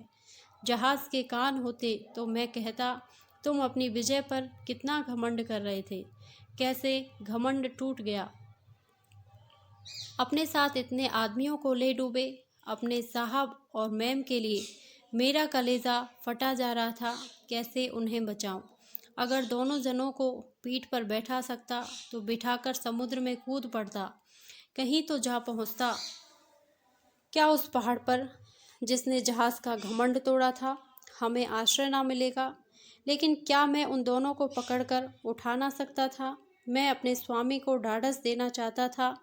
उनके पास जाकर कूं कूं करता, पूंछ हिलाता, पर उस घबराहट में उन लोगों की समझ में मेरी बात न आती थी। प्रतिक्षण जहाज नीचे चला जा रहा था। स्त्रियों और बच्चों की चीख पुकार सुन सुनकर मेरे दिल के टुकड़े टुकड़े हुए जाते थे। पानी इतने जोर से गिर रहा था मानो समुद्र आकाश पर चढ़कर वहां से जहाज पर गोले बरसा रहा हो। ईश्वर, यह क्या? जहाज समुद्र के अंदर चला गया और मैं पानी में बहा जा रहा था। मेरे साहब और मैम का कहीं पता नहीं। कोई कहीं बहा जाता था, कोई नहीं। मैं कितनी दूर बहा चला गया कह नहीं सकता। साहब और मैम को याद करके मुझे रोना आ रहा था। सोचता मुझे उस वक्त भी वह मिल जाते तो उन्हें बचाने की कोशिश करता। आखिर भगवान ने मेरी विनती सुन ली। बिजली चमकी तो मैंने देखा कि एक मर्द और एक औरत एक दूसरे से लिपटे हुए एक तरफ बहे जा रहे थे। मैं जोर मारकर उनके समीप जा पहुंचा। देखा तो वह मेरे साहब और मैम थे। उस वक्त बदन में नामालूम कितना बल आ गया। मैं तो कभी बलवान न था। मैंने साहब का हाथ मुंह में ले लिया और हवा के रुख पर चला। दिल में ठान लिया कि जब तक दम रहेगा इन्हें ना छोड़ूंगा। साहब और मैम दोनों बेहोश थे, मगर जान बाकी थी। उनकी देह गर्म थी। ईश्वर से मनाता था कि किसी तरह दिन निकले। न जाने कितनी बड़ी रात थी। उस घोर अंधकार में क्या पता चलता। लहरों पर मैं यूँ थपेड़े खाता जैसे आंधी में कोई पत्ती। कभी तो बहुत नीचे, कभी ऊपर, कभी एक रेले में 10 हाथ आगे तो दूसरे रेले में 50 गज पीछे। भला इस तूफान के मुकाबले मैं क्या करता। मेरी बिसात ही क्या। तिस पर इस छोटी सी देह में जान का कहीं पता नहीं। मुझे खुद भय हो रहा था कि कहीं डूब न जाऊं। वह रात पहाड़ हो गई। ऐसा जान पड़ता था कि सूरज भी मारे डर के कहीं मुंह छिपाए पड़ा है।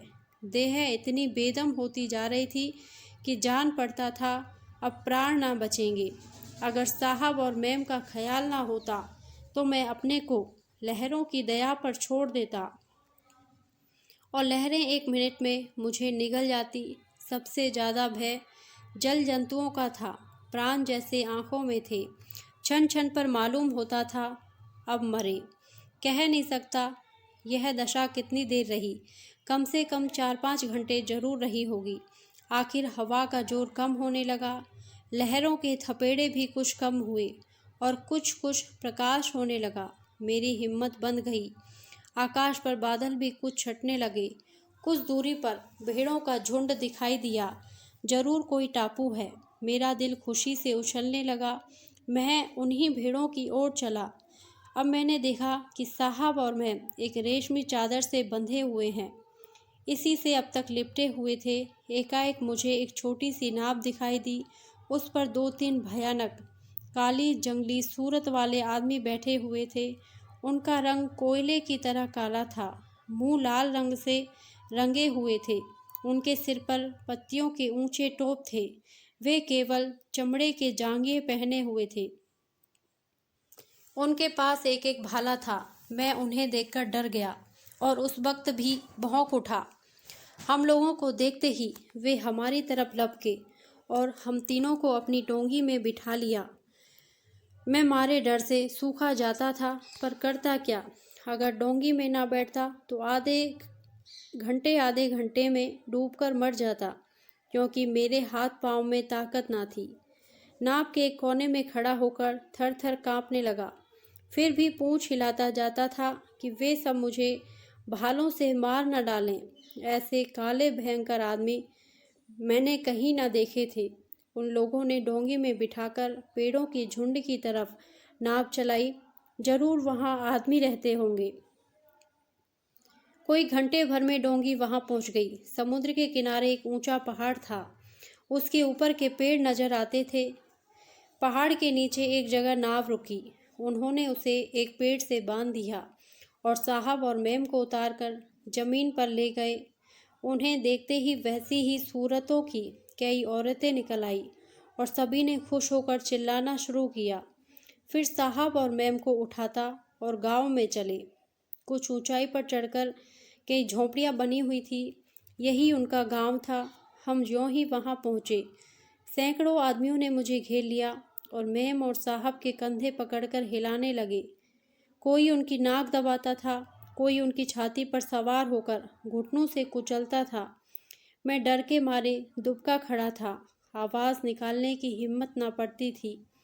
कहीं ये सब साहब मैम को मार तो नहीं रहे हैं। मगर कोई आधे घंटे के हिलाने डुलाने के बाद दोनों आदमी होश में आए। उनकी आंखें खुल गई। हाथ पांव हिलाने लगे, पर अभी उठ ना सके थे। अब मैं अपनी खुशी को ना दबा सका। उनके पास आकर धीरे धीरे भौंकने लगा उन काले आदमियों ने हम नाच गाना शुरू किया। मालूम नहीं वे क्यों इतने खुश थे। उनका नाच भी कितना भद्दा था। उनकी उछल कूद देखकर मुझे बड़ी हंसी आती थी, लेकिन मैं बहुत देर तक खुश न रह सका। ज्यों ही साहब और मैम बातें करने लगे, उन काले आदमियों ने उन्हें एक कोठरी में कैद कर दिया। कैद ही करना था तो समुद्र में क्यों ना डूब जाने दिया। इन दिनों में हम तीनों ने अन्न के दाने की सूरत तक ना देखी। भूख के मारे पेट कुलबुला रहा था। बेचारे मैम और साहब का भी यही हाल होगा। यह सब उनको खाने पीने को देंगे या उस काल कोठरी में बंद करके मार डालेंगे। मेरे लिए तो वहाँ भोजन की कमी ना थी। इधर उधर मांस की बोटियां पड़ी हुई थी। हड्डियों का तो ढेर लगा हुआ था। जंगली आदमी मांस ही खाते हैं। मैंने वहाँ कहीं खेत नहीं देखे। एक पेड़ के नीचे मांस का एक टुकड़ा देखकर जी ललचाया कि खा लूं, पर फिर यह ख्याल आया कि साहब और मैम कभी के भूखे पड़े होंगे और मैं अपना पेट भरूं, यह नीचता की बात है। धीरे धीरे दिन बीतने लगा। यहाँ बहुत गर्मी न थी। साहब लोग जहाँ कैद थे, उसी झोंपड़ी के सामने मैं एक पेड़ के नीचे बैठा देखता रहा कि ये लोग उनके साथ कैसा बर्ताव करते हैं, कुछ खाने को देते हैं या नहीं। दोपहर हुई, शाम हो गई, मगर झोंपड़ी एक बार भी ना खुली। दो आदमी बराबर झोंपड़ी के दरवाजे पर बैठे, जैसे पहरा दे रहे हों। धीरे धीरे रात गुजरने लगी, मगर कैद खाना ना खुला। अब मैंने मन में ठान लिया कि चाहे जैसे हो, एक बार इस झोंपड़ी में ज़रूर जाऊंगा। सभी झोंपड़ियों में मांस रखा था। मैं चुपके से एक झोंपड़ी में घुस गया और मांस का एक बड़ा सा टुकड़ा उठा लाया। ये लोग मांस चूल्हे पर पतीली में नहीं पकाते थे, आग पर भून लेते थे। मैंने एक बड़ी सी भुनी हुई टांग ली और बाहर लाकर पत्तियों में छिपा दी और सोचने लगा, साहब की झोंपड़ी में कैसे जाऊं। वे दोनों यमदूत अभी तक वहीं बैठे हैं। जब तक ये हट ना जाएं या सो ना जाएं, मेरा जाना मुश्किल था। फिर द्वार कैसे खोलूंगा? मुंह पर एक बड़ा सा पत्थर भी तो खड़ा कर रखा है। मैं उस पत्थर को कैसे हटा सकूंगा? इस चिंता में बड़ी देर तक बैठा रहा। सारी देह चूर चूर हो रही थी। बार बार आंखें झपकी जाती थी, पर एक क्षण ही में चौंक पड़ता था। इस तरह कोई आधी रात बीत गई। गीदड़ों ने दूसरे पहर की हाँक लगाई। मैं धीरे से और दबे पांव झोंपड़ी के द्वार पर गया। दोनों यमदूत वहीं जमीन पर पड़े थे।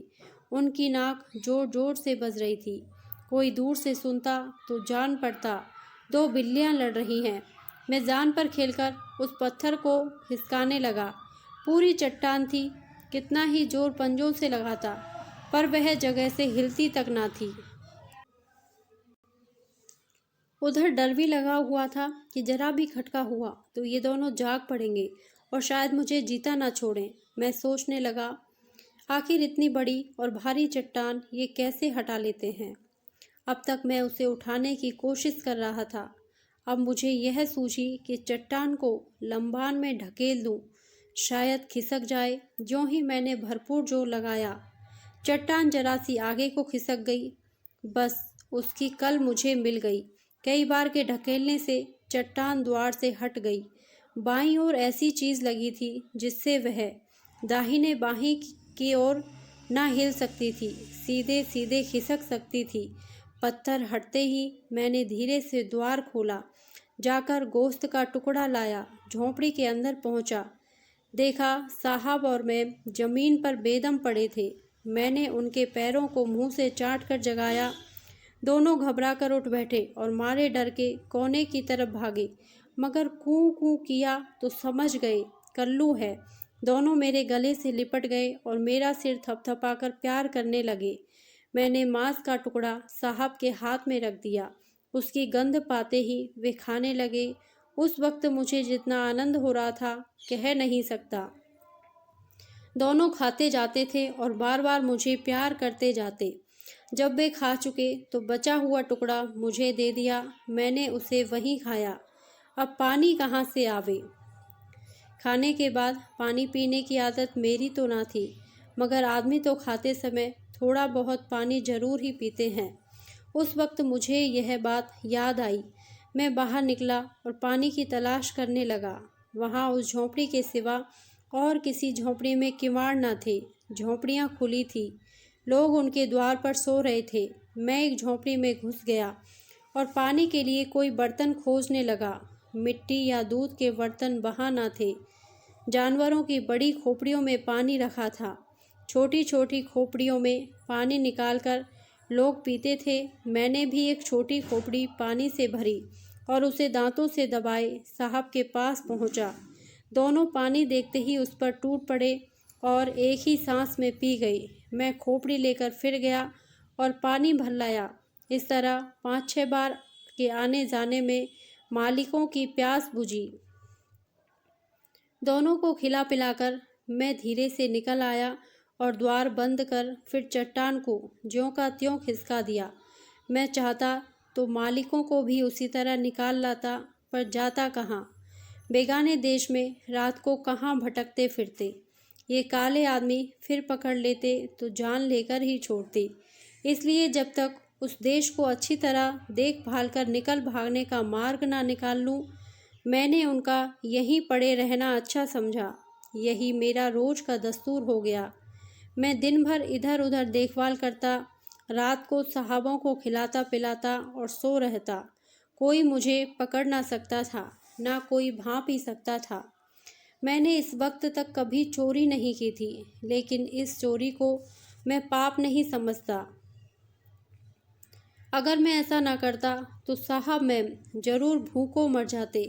ये काले आदमी इस तरह साहब को क्यों कैद किए हुए थे, यह मेरी समझ में नहीं आता। शायद वे समझते थे कि ये लोग हमें पकड़ने आए हैं, या समझते हों कि कोई ना कोई इनकी तलाश करने तो आएगा ही, उससे अच्छी अच्छी चीज़ें ऐंठेंगे। मगर ढंग से ऐसा जान पड़ता था कि वे साहब और मैम को देवता समझते हैं। वह झोंपड़ी देवताओं का मंदिर थी, क्योंकि प्रातःकाल सब के सब झोंपड़ी के सामने एक बार नाचने जाते थे। शायद यही उनकी पूजा थी। शायद उनका ख्याल था कि देवताओं को खाने पीने की ज़रूरत नहीं होती। उस देश में हम लोग लगभग 1 महीना रहे। जंगली लोगों ने साहबों को कभी बाहर ना निकाला। बातचीत भला क्या करते। शायद वे समझते थे कि इन देवताओं को बाहर निकाला गया तो ना मालूम उस देश को किस आफत में डाल दें। देवताओं को वे कोई भयानक जीव समझते थे, जिसने नुकसान के सिवाय कोई फ़ायदा नहीं पहुंचाया। इस 1 महीने में मैंने देश की अच्छी तरह छानबीन कर ली। उसके एक तरफ तो समुद्र था, पश्चिम की तरफ एक बहुत ऊंचा पहाड़ था जिस पर बर्फ जमी हुई थी। दक्षिण की तरफ पथरीला मैदान था, जहां मीलों तक घास के सिवा कोई चीज़ न थी। यहाँ से भागें भी तो जाएं कहाँ, मुझे यह फिक्र बराबर सताया करती थी। समुद्र के किनारे जंगली लोग बराबर आते जाते रहते थे, इसलिए उधर जाने में फिर पकड़ लिए जाने का भय था। ऊंचे पहाड़ पर चढ़ना बहुत कठिन था, और फिर कौन जानता है उस पार क्या हो। उस पार पहुंचना भी असंभव जान पड़ता था। उसी मैदान की तरफ भागने का रास्ता था। 150 कोस भागने पर शायद कोई दूसरा देश मिल जाए जहाँ के आदमी ऐसे जंगली ना हो। यही मैंने निश्चय किया। एक दिन बड़ी ठंड पड़ रही थी, चारों ओर कोहरा छाया हुआ था। आज साहब की झोंपड़ी के सामने दोनों पहरे वाले ठंड के मारे अपनी झोंपड़ियों में सोए हुए थे। मैदान साफ था। मैंने सोचा इस अवसर को हाथ से ना जाने दिया जाए। ऐसा अवसर फिर शायद ही मिले। जब सब लोग सो गए तो मैंने पत्थर खिसकाया और झोंपड़ी का द्वार खोलकर साहब मैम को बाहर निकालने का इशारा किया। साहब मेरे इशारे खूब समझने लगे थे। दोनों प्राणी तुरंत निकल खड़े हुए। मैं आगे आगे चला। 2 दिन का खाना मैंने पहले ही से लाकर साहब को दे दिया था।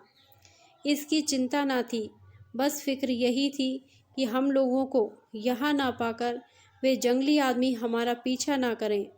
इसलिए रात भर में हमसे जितना चला जा सके उतना चलना चाहिए। खूब अंधेरा छाया हुआ था। मैं तो बेखटके चला जाता था, पर साहबों को बड़ा कष्ट हो रहा था। मैम साहब तो थोड़ी थोड़ी दूर पर बैठ जाती थी। साहब के बहुत कहने सुनने पर ही उठती थी। एक बार मैम साहब झुंझला कर बोली, आखिर इस तरह हम लोग कब तक चलेंगे? साहब, जब तक चला जाए। मैम, यहीं ठहर क्यों नहीं जाते? सवेरे चलेंगे। साहब, और जो सवेरे पकड़ लिए गए तो? मैम ने इसका कुछ जवाब ना दिया। फिर चली, मगर भुनभुना रही थी कि इससे तो हमारी कैद ही अच्छी थी कि आराम से पड़े तो थे। यहाँ लाकर न जाने किस जंगल में डाल दिया कि प्यास से मर जाएं, कहीं बस्ती का नाम नहीं। इस तरह हम लोग आधे घंटे तक लगे होंगे कि पीछे से बहुत से आदमियों का शोर सुनाई दिया। मालूम होता था सैकड़ों आदमी दौड़े चले आते हैं। मैं समझ गया कि हमारे भागने का भेद खुल गया है और वही लोग हमें पकड़ने चले आ रहे हैं। साहब ने मैम से कहा, लगता है वही शैतान है, हम लोग पकड़ लिए जाएंगे। मैम, हाँ हाँ, मालूम तो होता है। साहब, बेचारा कल्लू यहाँ तक तो ले आया, अब हमारे नसीब ही फूटे हों तो वह क्या कर सकता है। मैम, हम लोग भी दौड़ें, शायद कहीं कोई ठिकाना मिल जाए। दोनों आदमी दौड़े। वही मैम साहब, जिन्हें एक एक पग चलना दूभर हो रहा था, दौड़ने लगी। हिम्मत में इतना बल है। सबसे बड़ी बात यह थी कि पूरब की ओर अब कुछ प्रकाश दिखाई देने लगा। जरा देर में दिन निकल आएगा, तब हमें यह तो मालूम हो जाएगा कि हम जा किधर रहे हैं। मगर साथ ही साथ हम दौड़ते जाते थे। इस तरह आधा घंटा और गुजरा। अब पौ फटने लगी थी, रास्ता साफ नजर आने लगा, मगर पीछा करने वाले भी बहुत समीप पहुंच गए। उनकी आवाज़ साफ सुनाई देती थी। भूमि बराबर होती तो शायद वे दिखाई भी देने लगते। मैं यह सोचता हुआ दौड़ रहा था कि अगर सबों ने आ पकड़ा तो हम कैसे अपनी रक्षा करेंगे। सहसा हमें एक गहरी गाड़ सी नजर आई।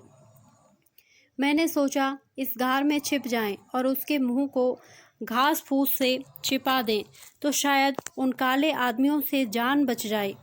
अगर पकड़ लिए गए तो फिर उसी काल कोठरी में सड़ेंगे। बच गए तो दिन भर में न जाने हम कितनी दूर निकल जाएंगे। यह सोचकर मैं उस गार के अंदर घुसा। मैम और साहब दोनों मेरा मतलब समझ गए। मेरे पीछे पीछे वे दोनों भी गार में घुसे, पर दोनों डर रहे थे कि कहीं शेर या चीता अंदर ना बैठा हो। मैं आगे था। थोड़ी ही दूर गया होऊंगा कि दो दीपक से उस अंधकार में जलते दिखाई दिए। मैं जोर से चिल्लाकर पीछे हटा। सामने सचमुच एक शेर बैठा हुआ था। अब क्या करूं? मेरे तो जैसे होश हवास गुम हो गए। मैं न आगे जा सकता था न पीछे, बस वहीं पत्थर की मूर्ति की भांति खड़ा था। साहब और मैम दोनों बेहोश होकर गिर पड़े। मैं तो भला खड़ा रहा, पर उन दोनों जनों की तो जान ही निकल सी गई। अब मेरे होश ठिकाने हुए अपना डर जाता रहा। जाकर उन दोनों को सूंघा। मरे न थे, जान बाकी थी। सोचने लगा, अब क्या करूं? एक आफत से तो मर के बचे थे, यह नई मुसीबत पड़ गई। मगर यह बात क्या है कि शेर अपनी जगह से हिला तक नहीं। कूदकर झपटना तो दूर रहा, चुपचाप मेरी ओर ताक रहा था। मुझे उसकी आंखों में कुछ ऐसी बात नजर आई कि मेरा खौफ जाता रहा। मैं डरते डरते एक कदम और आगे बढ़ा, फिर भी शेर अपनी जगह से ना हिला। अब मेरे कानों में धीरे धीरे कराहने की आवाज़ हुई। समझ गया बीमार है। जरा और पास गया तो शेर ने दर्द भरी आवाज़ मुंह से निकाली और अपना अगला दाहिना पैर उठाया। वह बुरी तरह फूला हुआ था। अब समझ में आ गया, इसी वजह से यह महाशय दम साधे बैठे हुए थे, बार बार पूंछ हिलाते थे, जमाहियाँ लेते थे और हम लोगों को कूं कूं करते थे। जरूर इसके पाँव में कांटा चुभा हुआ है, मगर मैं कैसे निकालता? यहाँ भी तो दांत बिल्कुल शेरों ही जैसे हैं। पहले तो जी में आया कि यह कुछ कर तो सकते नहीं, इन्हें यहीं पड़ा रहने दूं। कहीं ऐसा ना हो कि कांटा निकलते ही इनका मिजाज बदल जाए और एक ही जस्त में हम तीनों को चट कर जाए। मगर फिर दया आई। ऐसा तो हम लोग कभी नहीं करते कि किसी का एहसान भूल जाएं। यह भी तो हमारी बिरादरी का जीव है। यह सोचकर मैं साहब के होश में आने की राह देखने लगा। आखिर थोड़ी देर में उनकी आंखें खुली। मुझे शेर के पास बैठे देखकर कुछ हिम्मत हुई, वहां से भागे नहीं। शेर ने उन्हें देखकर भी पूंछ हिलाना शुरू किया और बार बार अपना सूजा पंजा उठाने लगा। साहब भी समझ गए कि शेर लंगड़ा है। साहब ने मेम को कई बार झंझोड़ा। जब मेम को भी होश आ गया तो दोनों आपस में कुछ देर तक बातें करते रहे। तब साहब ने शेर के पास जाकर उसका पंजा उठाया और धीरे धीरे कांटा निकाल दिया। शेर का दर्द जाता रहा। उसने साहब के पैरों पर सिर रख दिया और पूंछ हिलाने लगा। एकाएक बाहर आदमियों के चिल्लाने की आवाज़ सुनाई दी। मैं समझ गया कि जंगली लोग हमारा पीछा करते हुए आ पहुँचे हैं। मैं जाकर द्वार पर खड़ा हो गया। यहाँ तो किसी को आने ना दूंगा, चाहे मर ही क्यों न जाऊं।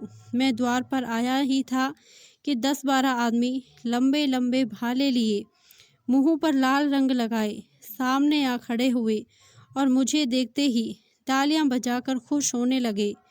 खुश हो रहे थे कि अब मार लिया, बचकर कहाँ जा सकते हैं। 2-3 आदमी गार में बैठने की कोशिश करने लगे। उस भाले और ढाल के सामने मेरी क्या चलती, बस खड़ा भौंक रहा था। अरे क्या आसमान फट पड़ा या 2 पहाड़ लड़ गए। ऐसे जोर की गरज हुई कि सारी गुफा हिल गई। शेर की गरज थी। आदमियों को द्वार पर देखते ही उसने एक जस्त मारी और द्वार पर आ पहुंचा। कुछ ना पूछो, उन दुष्टों में कैसी भगदड़ मच गई। भाले और ढालें छोड़ छोड़कर एक दूसरे पर गिरते पड़ते भागे, मगर एक को शेर ने दबोच लिया और हमारे सामने ही उसे चट कर गया। मेरे तो रोए खड़े हो गए और मेम साहब ने आंखें बंद कर ली। मैं सोचने लगा, किसी तरह यहाँ से भाग जाना चाहिए। इस भयानक जानवर का क्या ठिकाना, न जाने कब इसका मिजाज बदल जाए और हमारी तुक्का बोटी कर डाले। कोई घंटे भर तो मैं वहाँ जब्त किए बैठा रहा। जब मैंने बाहर आकर देख लिया कि उन आदमियों में से एक का भी पता नहीं, तब मैंने साहब से चलने का इशारा किया। वे दोनों डरते डरते निकले और फिर उसी तरफ चल पड़े। शेर सिर झुकाए हमारे आगे इस तरह चला जा रहा था जैसे गाय हो। फिर भी मेरा तो यही जी चाहता था कि यह महाशय अब हमारे ऊपर दया करते और हमें अपनी राह जाने देते। शाम होते होते हम लोग एक जंगल में पहुंच गए। इतना घना जंगल था कि कुछ सुझाई ना देता था। शेर के पीछे पीछे चले जाते थे। एकाएक वह कोई आहट पाकर ठिठक गया, फिर कान खड़े कर लिए और आहिस्ता आहिस्ता गुर्राने लगा। सहसा सामने एक शेर आ गया। मेरी तो जान निकल गई और साहब और मैं दोनों एक पेड़ की आड़ में दुबक गए। मगर उस शैतान ने हमें देख लिया था। वह जोर से गरज कर साहब की तरफ चला कि हमारे शेर ने लपक कर उस पर हमला किया। दोनों गुथ गए। हमारे प्राण सूखे जाते थे। कहीं उसने हमारे मित्र शेर को मार लिया तो फिर हम लोगों की खैरियत नहीं। मैं चाहता तो भाग जाता, पर साहब और मैम को छोड़कर कैसे भागता। पेड़ इतने सीधे और घने थे कि उन पर चढ़ना मुश्किल था। मन में मना रहे थे कि हमारे शेर की जीत हो। कभी वह दबा लेता, कभी यह, कभी पंजों से लड़ते, कभी दांतों से। दोनों पंजों से लड़ते लड़ते खड़े हो जाते। मुंह और बदन से खून बह रहा था। दोनों की आंखों से ज्वाला निकल रही थी। दोनों गरज रहे थे और हम सांस रोके हुए यह लड़ाई देख रहे थे। घंटे भर की लड़ाई के बाद आखिर हमारे मित्र की जीत हुई। उसने उसे चित्त गिरा दिया और पंजे से उसका पेट फाड़ डाला। हम तीनों खुशी से नाचने लगे, मगर हमारे मित्र शेर का भी कचूमर निकल गया था। सारी देह जख्मों से चूर हो रही थी। वहीं लेट गए। हमने भी वहीं रात काटी। खाने को कुछ ना मिला। साहब और मेम ने रास्ते में कोई फल खाया था, पर मुझे फलों से क्या मतलब। मुझे तो शिकार चाहिए और अंधेरे में कोई शिकार करना कठिन था। मैं उपासा ही रह गया। दूसरे दिन हम लोग समुद्र के किनारे पहुंचे, मगर अफसोस, मैं समुद्र के किनारे किसी शिकार की टोह में था कि हमारे मित्र शेर ने, जो थककर एक चट्टान की आड़ में बैठा था, धीरे धीरे कराना शुरू किया। मैंने जाकर देखा तो उसकी आंखें पथरा गई थी। थोड़ी देर में वह वहीं मर गया। कल की लड़ाई में वह बहुत घायल हो गया था। मैं बड़ी देर तक उसकी लाश पर बैठा रोता रहा। मैम और साहब भी बहुत दुखी हुए, मगर समुद्र के किनारे पहुंचने की खुशी में वह गम जल्द भूल गया। मैं अभी शिकार की तलाश में ही था कि सहसा किसी चीज़ के घरघराने की आवाज़ कानों में आई। ऐसी आवाज़ मैंने कभी नहीं सुनी थी। रेल की आवाज़ सुन चुका था, भक भक भक भक मोटर कार की आवाज़ सुन चुका था। यह आवाज़ उन सभी से अलग थी, जैसे आसमान पर कोई पवन चक्की चल रही हो। साहब और मैम साहब आवाज़ सुनते ही आसमान की ओर देखने लगे। मैंने भी ऊपर देखा। कोई बड़ी चील सी दिखाई दी। साहब ने अपनी टोपी उतारकर हवा में उछाली। मैम साहब भी अपना रुमाल हिलाने लगी। दोनों तालियां बजाते थे, नाचते थे। मेरी समझ में कुछ न आता था, ये लोग क्यों इतने खुश हो रहे हैं। मगर यह क्या बात है, वह आसमान में उड़ने वाली चिड़िया तो नीचे उतरने लगी। ओहो, कितनी बड़ी चिड़िया थी। मैंने कभी इतनी भीमकाय चिड़िया ना देखी थी। अजायब खाने में शुतुरमुर्ग देखा था, मगर वह भी इसके सामने ऐसा था जैसे छोटा सा कबूतर। देखते देखते वह नीचे आया और उसमें से 2 आदमी उतर पड़े। पीछे मुझे मालूम हुआ कि यह भी एक तरह की सवारी है जो आदमियों को लेकर हवा में उड़ती है। उन दोनों ने हमारे साहब और मेम के साथ हाथ मिलाया, कुछ बातें की और फिर उसी सवारी में जा बैठे। एक क्षण में साहब ने मुझे गोद में उठा लिया और मेरा मुंह चूमकर उसी सवारी में बिठा दिया। फिर मेम और वह भी आकर बैठ गए। मेरी तो मारे डर के जान सूखी जाती थी। क्या हम हवा में उड़ेंगे? कहीं यह कल बिगड़ जाए तो हमारी हड्डी पसली का भी पता न चले। मगर साहब बार बार मेरा सिर थपथपाकर मेरी हिम्मत बंधाते जाते थे। फिर चारों आदमी मेज़ पर बैठकर खाना खाने लगे। मुझे भी मांस का एक टुकड़ा दिया। मैं खाना खाने में ऐसा मस्त हुआ कि सारा भय दिल से जाता रहा। शोर इतना हो रहा था कि मेरा कलेजा कांपने लगा। कई बार तो उसने ऐसी करवट ली कि मुझे ऐसा लगा कि यह उलटना चाहती है। मैं चिल्लाने लगा, लेकिन जरा देर में वह संभल गई। हम एक रात और एक दिन उसी सवारी में रहे। कभी तो वह इतनी ऊंची उड़ती, मालूम होती कि सीधे तारों से टक्कर लेगी।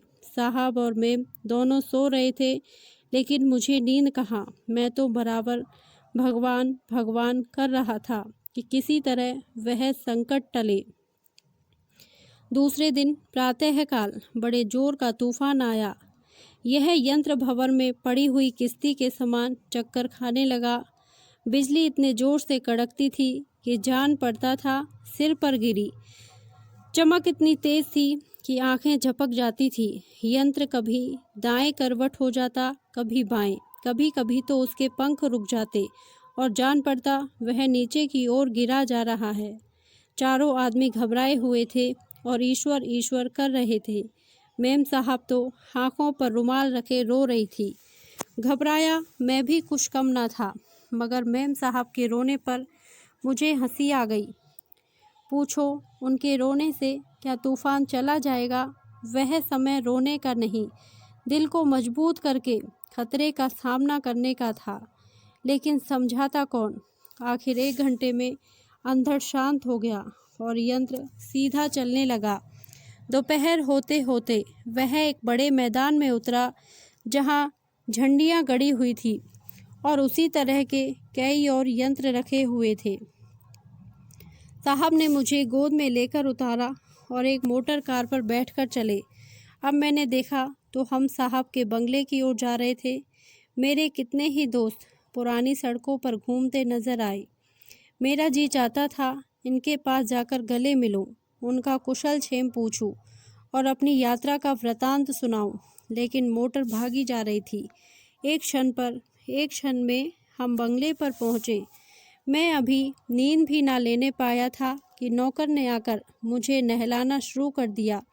फिर उसने मेरे गले में एक रेशमी पट्टा डाला और मुझे लाकर साहब के मुलाकाती कमरे में एक सोफा पर बिठा दिया। मेम साहब प्लेट में मेरा भोजन लाई और अपने हाथों से खिलाने लगी। उस वक्त मुझे ऐसा अभिमान हुआ कि क्या कहूँ। जी चाहता था मेरी बिरादरी वाले आकर देखें और मुझ पर गर्व करें।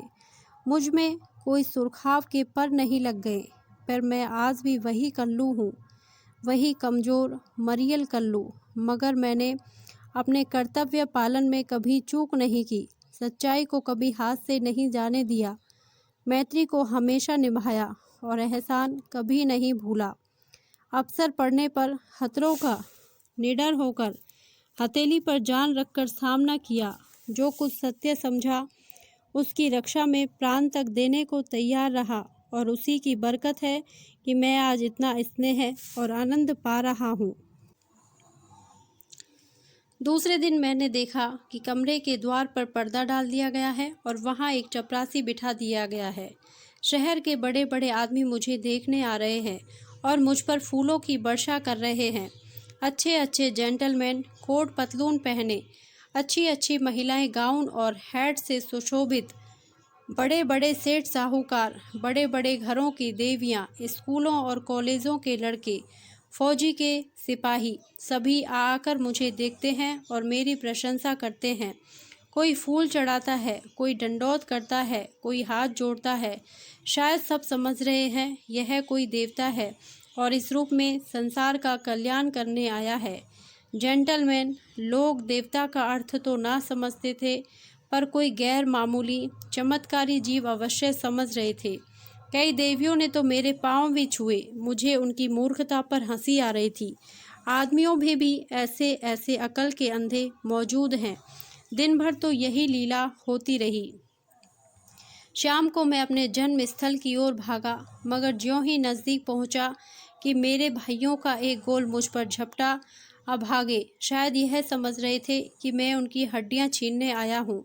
यह नहीं जानते कि अब मैं वह कल्लू नहीं हूँ, मेरी पूजा होती है। मैंने दुम दबा ली और दांत निकालकर और नाक सिकोड़कर प्राणदान मांगा, पर उन बेरहमों को मुझ पर जरा भी दया न आई। ऐसा जान पड़ता था इनसे कभी की जान पहचान ही नहीं है। मैं तो उनसे अपना दुख सुख कहने और कुछ उपदेश देने आया था। उसका मुझे यह पुरस्कार मिल रहा था। ठीक उसी वक्त मेरे पुराने स्वामी पंडित जी लठिया टेकते चले आ रहे थे। उन्हें देखते ही जैसे मेरे बदन में नई शक्ति आ गई। दौड़कर पंडित जी के पास पहुंचा और दुम हिलाने लगा। पंडित जी मुझे देखते ही पहचान गए और तुरंत मेरे सिर पर हाथ रखकर मुझे दुआ दी और प्रसन्न मुख होकर बोले, तो अब बहुत बड़े ऋषि हो गए हो कल्लू। तुम्हारी तो अखबारों में तारीफ हो रही है। तुम इन गधों के बीच में कैसे आ फंसे? और उन्होंने डंडा तानकर उन दुष्टों को धमकाया जो अभी तक मुझ पर झपटने को तैयार थे, मगर डंडा देखते ही सब के सब चूहों की तरह भागे। मैं पंडित जी के पीछे पीछे हो लिया और बचपन के क्रीड़ा क्षेत्र की सैर करता हुआ पंडित जी के घर गया। बार बार जकिया और माता जी की याद आ रही थी। यह आदर सम्मान उनके बिना हेय था।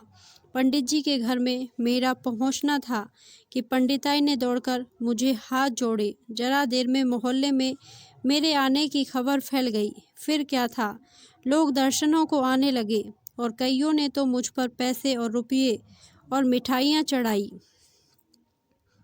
जब मैंने देखा कि भीड़ बढ़ती ही जा रही है तो वहाँ से चल खड़ा हुआ और सीधा अपने बंगले पर चला गया। और तब से कई नुमाइशों में जा चुका हूँ, कई राजाओं का मेहमान रह चुका हूँ। सुना है मेरी कीमत 1 लाख तक लग गई है, मगर साहब मुझे किसी दाम पर भी अलग नहीं करना चाहते। मेरी खातिर दिन दिन ज़्यादा होती जा रही है। मुझे रोज़ शाम सवेरे 2 आदमी सैर कराने ले जाते हैं। नित्य मुझे स्नान कराया जाता है और बड़ा स्वादिष्ट और बलवर्धक भोजन दिया जाता है। मैं अकेला कहीं नहीं जा सकता, मगर अब यह मान सम्मान मुझे बहुत अखरने लगा है। यह बड़प्पन मेरे लिए कैद से कम नहीं है। उस आज़ादी के लिए जी तड़पता रहता है जब मैं चारों तरफ मस्त घूमा करता था। न जाने आदमी साधु बनकर मुफ्त का माल कैसे उड़ाता है। मुझे तो सेवा करने में जो आनंद मिलता है वह सेवा पाने में नहीं मिलता, शतांश भी नहीं। धन्यवाद। यदि आपको यह कहानी अच्छी लगी हो तो प्लीज़ मेरे वीडियो को लाइक करें, शेयर करें और मेरे चैनल को सब्सक्राइब करें। Thank you.